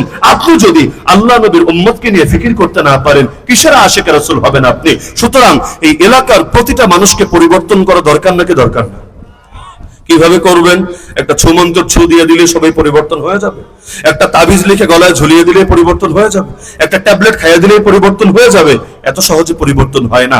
লেকিন পরিবর্তন যদি করা যায় ইনশাআল্লাহ এদের মধ্যে থেকে কেউ জামানের খালিদ বিন ওয়ালিদ হবে, কেউ ওমর বিন খাত্তাব হবে। যে ওমর নবীর কল্লা কাটতে বের হয় আল্লাহ পরিবর্তন করে দিলে ওমর এমন কবুল হওয়া হয় যাকে অর্ধ জাহানের খলিফা বলে। নবী বলেন আমার পর যদি কেউ নবী হতো সেই নবী হতো ওমর। তা আমাদের এলাকায় যারা দুষ্ট আছে, যারা দ্বীনের ব্যাপারে অবুঝ আছে, আমরা যদি তাদেরকে জামানার ওমর বানাতে পারি, জামানার খালিদ বানাতে পারি, আল্লাহ নবীর দ্বীনের ফায়দা হবে না ক্ষতি হবে? অবশ্যই ফায়দা হবে। তো কিভাবে করবেন? আমি যুবকদেরকে বিশেষ পরামর্শ দিচ্ছি, একটা মাহফিল করেই কাজ শেষ না রে ভাই। সারাটা বছর তৃণমূলে কাজ করার চেষ্টা করেন। কিছু দল দেখবেন মাইক ফাটায় ফেলে, কিন্তু তৃণমূলে কোনো গ্রহণযোগ্যতা নাই, নির্বাচনে দাঁড়ালে 10টা আসনও পায় না। কিছু দল দেখবেন যে মাইক ফাটানো তো অত বেশি পারঙ্গম না, ওরকম মাইক ফাটানোর লোকও তাদের নাই, তো ভিতরে ভিতরে ভিতরে ভিতরে ভিতরে ভিতরে এমন কাজ করা করে হঠাৎ করে যখন ধামাকা ওঠে তখন এটা লোড কেউ সামলাতে পারে না। এই যে ছাত্র ছাত্ররাও যে এত বড় আন্দোলন করে ফেললো, ওদের মধ্যে সুপার হিরো কে ছিল? কারে আপনারা চিনতেন? বড় বক্তা, বড় মাইক ফাটানো লোক, বড় কবিতা আবৃত্তিকারী, অথবা বড় কাউয়া টাইপের কেউ যারা সারা বছর খালি কাকা কাকা করতো, এরকম কেউ তো ছিল না। একেবারে অপরিচিত, যাদের অধিকাংশের নামও আপনারা শোনেন নাই। এমনকি এখনো মাস্টার মাইন্ড কারা এটা নিয়ে মারপিট চলছে না? লালনবাদী একটা দাঁড়ায় বলে আমি মাস্টার মাইন্ড, অথচ এখন দেখা যাচ্ছে না ইসলামপন্থীরাই প্রকৃত মাস্টার মাইন্ড। তারও কত কিছু বের। খালি একদিন লেকচার দিলে সমাজ পরিবর্তন হবে না, তৃণমূলে কাজ করতে হবে। এখানে যে যুবকরা আছেন, আমি হাত জোর করে অনুরোধ করি, আগামী বছর সিরাত মাহফিলের আগে প্রত্যেকে, আরে নিয়ত না, ওয়াদা করেন, প্রত্যেকে অন্তত 10টা বন্ধুকে, 10টা জওয়ানকে, 10টা যুবককে দ্বীনের পথে ফেরানোর জন্য সর্বাত্মক চেষ্টা করবেনই করবেন। আমি এটা বলি নাই যে ফেরাবেন, কারণ এটা আপনার হাতে না, এটা আল্লাহর হাতে। লেকিন চেষ্টা তো আপনার ইচ্ছাধীন রে ভাই। তা আমি এই বাক্যটা বলছি যে অন্তত 10 জন, প্রত্যেকে 10 জন, প্রত্যেকে যদি 10 জন হয়, 1000 জন চেষ্টা করলে সংখ্যাটা কত হবে চিন্তা করেন। এই বিশাল সামাজিক পরিবর্তন চলে আসবে। যুবকরা সমাজের মেরুদণ্ড, এই মেরুদণ্ড যদি একবার সোজা হয়, গোটা জাতি সোজা হয়ে দাঁড়াবে ইনশাআল্লাহ। আমি ব্যক্তিগতভাবে আশাবাদী, বাংলার জমিনে শীঘ্রই ইসলামের পতাকা পতপত করে দুলবে। কেন আশাবাদী? কারণ বাংলাদেশে এখন জনগোষ্ঠীর সবচাইতে বড় অংশ জুয়ান। আমি যতটুকু জানি বাংলাদেশে এখন জনগোষ্ঠীর সবচাইতে বড় অংশ যুবক, এবং আলহামদুলিল্লাহ এই যুবকরা দ্বীনের পথে ঝুঁকতে শুরু করেছে। আরে জালেম সরকাররা মাদ্রাসার মধ্যে পর্যন্ত হাত ঢুকিয়ে দিয়েছিল যে মাদ্রাসায়ও যাতে জিহাদের আলোচনা না হয়। আলিয়া মাদ্রাসা সিলেবাস থেকে জিহাদের আয়াত হাদিস পর্যন্ত বিদায় করেছে, যাতে আর কোনো মুজাহিদ তৈরি না হয়, দ্বীন কায়েমের কথা আর কেউ না বলে। আল্লাহর কি কুদরত, এখন কলেজ থেকে, স্কুল থেকে, ভার্সিটি থেকে এত গণহারে কালেমার পতাকা হাতে নিয়ে সাবিলুনা সাবিলুনা আল জিহাদ স্লোগান দিয়ে এত অজস্র অগণিত যুবক বেরিয়ে আসছে। পৃথিবীর কারো শক্তি নাই এই কাফেলাকে রুখে দেবে। তাহলে যে ব্যাপক গণজোয়ার তৈরি হয়েছে ইনশাআল্লাহ, এটা কেউ রুখতে পারবে না। এক সময় বাংলাদেশে অনেক যাত্রাপালা হতো, এখন কয়টা হয়? বাংলাদেশ আমরা যখন ছোট ছিলাম কয়টা মাহফিল হতো, এখন তার চাইতে কত গুণ বেশি হয়। আরে এগুলো এমনি এমনি না রে ভাই, পরিবর্তনের ছোঁয়া লেগেছে। আগে কথায় কথায় বলতো আমি হুমায়ুন আহমেদের ভক্ত, আমি জাফর ইকবালের ভক্ত, আমি শামসুল হকের ভক্ত, অমুক তমুকের ভক্ত। এখন কথায় কথায় বলে আমি অমুক হুজুরের ভক্ত, আমি অমুক হুজুরের ভক্ত, আমি তমুক হুজুরের ভক্ত। ওরা অনলাইন দিয়ে ভেবেছিল সবাইরে খারাপ বানাবে, সবাইরে নারী আর মাদকের পেছনে লাগাবে। আল্লাহর কি কুদরত, এখন রিমান্ডে আমাদেরকে বলে হুজুর আপনাদেরকে মনিটরিং না করে উপায় আছে, আপনাদেরকে নিয়ে টেনশন না করে উপায় আছে। আপনাদের হুজুরদের বয়ান মনিটরিং করার জন্য আমাদের মধ্যে 70 জন লোক নিযুক্ত আছে। আমাকে বলেছে বেশি না, 70 জন লোক নিযুক্ত আছে, যাদের কয়েকজনের সাথে আমার আলাদা আলাদা ভাবে কথাও হয়েছে। একজন সেই রমজানে সাহারি খাবো রিমান্ডের মধ্যে হঠাৎ করে সামনে এসে বলে, কি রে ওসামা ভাই আপনি এখানে? আমি বললাম আপনি কে? আপনারা তো চিনলাম না। পরে বললো না আসলে আমি এখানে চাকরি করি, আজকে আমার ডিউটি। আমি বললাম ও আচ্ছা, কি ডিউটি আপনার বা কি চাকরি করেন? বললো আমার ডিউটি হলো আপনাদের বয়ান শোনা। আমি বললাম মানে কি? বললো না আমার দায়িত্ব হলো নিয়মিত অনলাইনে আপনারা কোথায় কি বলেন না বলেন এগুলো শুনবো, এগুলো নোট করব, স্যারের কাছে জমা দেব। আপনাদের প্রত্যেকের নাম ইয়া বড় বড় আমল নামা রেডি আছে, কবে কোথায় কি বলেছেন না বলেছেন, কোন কথা দিয়ে ফাঁসানো যাবে, কোন মামলায় নিয়ে ঢোকানো যাবে, সব আমাদের গভীরভাবে তদন্ত করা আছে। তা আমাকে কারণ ব্যাখ্যা করেছে যে হুজুর দেখেন ইউটিউবে ঢোকেন, ফেসবুকে ঢোকেন, বাংলাদেশের বেশিরভাগ মানুষ তো এই দুই সোশ্যাল প্ল্যাটফর্মেই থাকে, এর 70 থেকে 80% তো আপনাদের মোল্লাদেরই দখলে। এখন নাটক হলেরাও ভাগ পায় না, সিনেমা হলেরাও ভাগ পায় না, আরে গান বাজনা হলেরাও ভাগ পায় না। আরে সবাই এখন গণহারে হুজুরদের ওয়াজ শোনে, এমনকি যারা খারাপ অঙ্গনের লোক, অন্ধকার জগতের লোক, তারাও অন্তত টুকটাক সামনে নিউজ ফিডে যখন আসে তখন টুকটাক ওয়াজ শোনে। তো ওয়াজের যে হিরিক উঠেছে, এই জাতির জাগরণ কিভাবে থামানো যেতে পারে, আর সবাই যেভাবে গর্জে উঠছে কয়জনকে আমরা থামাবো, এটা নিয়ে চিন্তায় তো আমাদের ঘুম হারাম হয়ে গেছে। আলহামদুলিল্লাহ সুম্মা আলহামদুলিল্লাহ, জুলুম যত বেড়েছে জাগরণ তত বেড়েছে। আরে আমাদের আওয়াজ কি দমিয়ে দেওয়া সম্ভব হয়েছে যখন সবাই জেলে? আল্লাহ নতুন নতুন কণ্ঠ তৈরি করে নাই, প্রতি বছর তৈরি হচ্ছে, আগামীতেও তৈরি হবে। আরে নতুন নতুন ছাত্র যারা আছে এরাও যেদিন ময়দানে সকলে নামবে ইনশাআল্লাহ সুম্মা ইনশাআল্লাহ, জামানার মুরব্বী মুসাদের সঙ্গে জামানের হারুনরা মিলে এমন এক গণ আন্দোলন গড়ে তুলবে, ফেরাউনরা সাগরে ডুবতে বাধ্য হবে। তাহলে এজন্য আপনারা ব্যাপক এক জাগরণ তৈরি করেন। এটা জওয়ানদের জন্য বললাম। মুরব্বীরা কি করবেন? মুরব্বীরা এলাকা সামলানোর চেষ্টা করেন। আপনি থাকতে আপনার এলাকায় খারাপ কাজ হয় কিভাবে? আপনি থাকতে আপনার এলাকায় একটা মেয়ে গোটা নষ্ট পুরো সমাজটাকে নষ্টভ্রষ্ট করে কিভাবে? আরে আপনি থাকতে আপনার পরিবারের মধ্যে আরে এখন বয়স আর কত, এই বয়সে একটু একটু করে এই সমস্ত ডায়লগ দিয়ে খারাপ কাজ করার সুযোগ পায় কিভাবে? এলাকা যদি পরিবর্তন করতে পারেন ইনশাআল্লাহ এলাকার যুবকরা এমনি দিনের সৈনিক হবে। এখনো এমন এলাকা আছে, আমি নাম নিয়ে নিয়ে বলতে পারবো, যেখানে বিয়েতে কেউ বক্স বাজাতে পারে না। কি জানেন?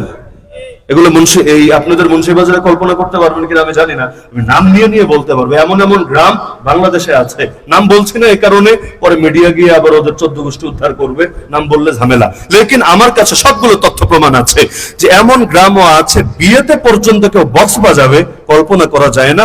মুরব্বীরা সালিশ বসিয়ে আর এক ঘরে করে ছাড়বে। তো মুরব্বীদেরকে আল্লাহ যে পাওয়ার দিয়েছেন, পাওয়ারটাকে কাজে লাগান, সমাজটাকে কাজে লাগান।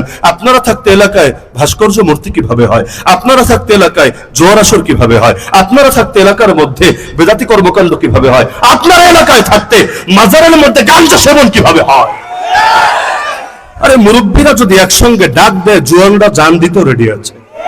আরে ওই মুরব্বীদের দিকে জোয়ানরা তাকিয়ে থাকে। এখনো বাংলাদেশের যে কোনো যুবককে জিজ্ঞাসা করেন তুমি কি চাও, বলবে খালি ডাক শুনতে চাই। ডাক, যেদিন ডাক আসবে কাফনের কাপড় গায়ে দিয়ে ময়দানে নামার জন্য রেডি আছে। তাহলে মুরব্বীরা শক্ত হন, ইনশাআল্লাহ গোটা জাতি আপনাদের সাথে থাকবে। আপনারা সৎ থাকেন, গোটা জাতি আপনাদের জন্য আপনাদের ডাকে জান কোরবান করে দেবে ইনশাআল্লাহ। তা আমরা কি চাইলে সমাজকে পরিবর্তন করতে পারি না? এই বিয়ের মধ্যে কোনো 2 নম্বরই হবে না, ফ্রি মিক্সিং হবে না, গায়ে হলুদ, গায়ে মরিচ, গায়ে তরকারি, এগুলো কিচ্ছু হবে না। সব বন্ধ করতে হবে, যৌতুক প্রথা বন্ধ করতে হবে, আরো যত যত শয়তানি ভণ্ডামি সব বন্ধ করতে হবে। নবীর আদর্শগুলো স্থানীয়ভাবে একটা একটা একটা করে খুঁজে খুঁজে বাস্তবায়ন করতে হবে। পারবেন তো ইনশাআল্লাহ? তো সিরাত মাহফিল থেকে আর বেশি কষ্ট দিচ্ছি না। নবীর জীবনী কয়েকটা আদর্শ আমি হাতে কলমে ধরিয়ে দিয়ে যাই, যদি আমল হয় কিছু না কিছু পরিবর্তনের হাওয়া লাগবেই লাগবে ইনশাআল্লাহ। তা আমি কি এতটুকু আশা করতে পারি যে আপনারা আমল করবেন? আগামীতে যেখানেই দেখা হোক, যখনই দেখা হোক, আমি প্রশ্ন করবো ইনশাআল্লাহ যে কিছুটা আমল হয়েছে তো? যদি শুনি হ্যাঁ হয়েছে, আমি ইনশাআল্লাহ গর্ব করে গোটা দেশেও বলতে পারবো যে আমাদের মুন্সি বাজারের ভাইয়েরা মুন্সি নামের লাজ রক্ষা করেছে। মুন্সি কোনো দিয়ে ভরা যে এলাকা, পরিবর্তনের কাজ করবো তো ইনশাআল্লাহ। হয়ে সমাজের মধ্যে অন্ধকার দূর করে আলো জ্বালানোর তৌফিক দান করুন, আমিন। সকলে দুরূদ শরীফ পাঠ করি।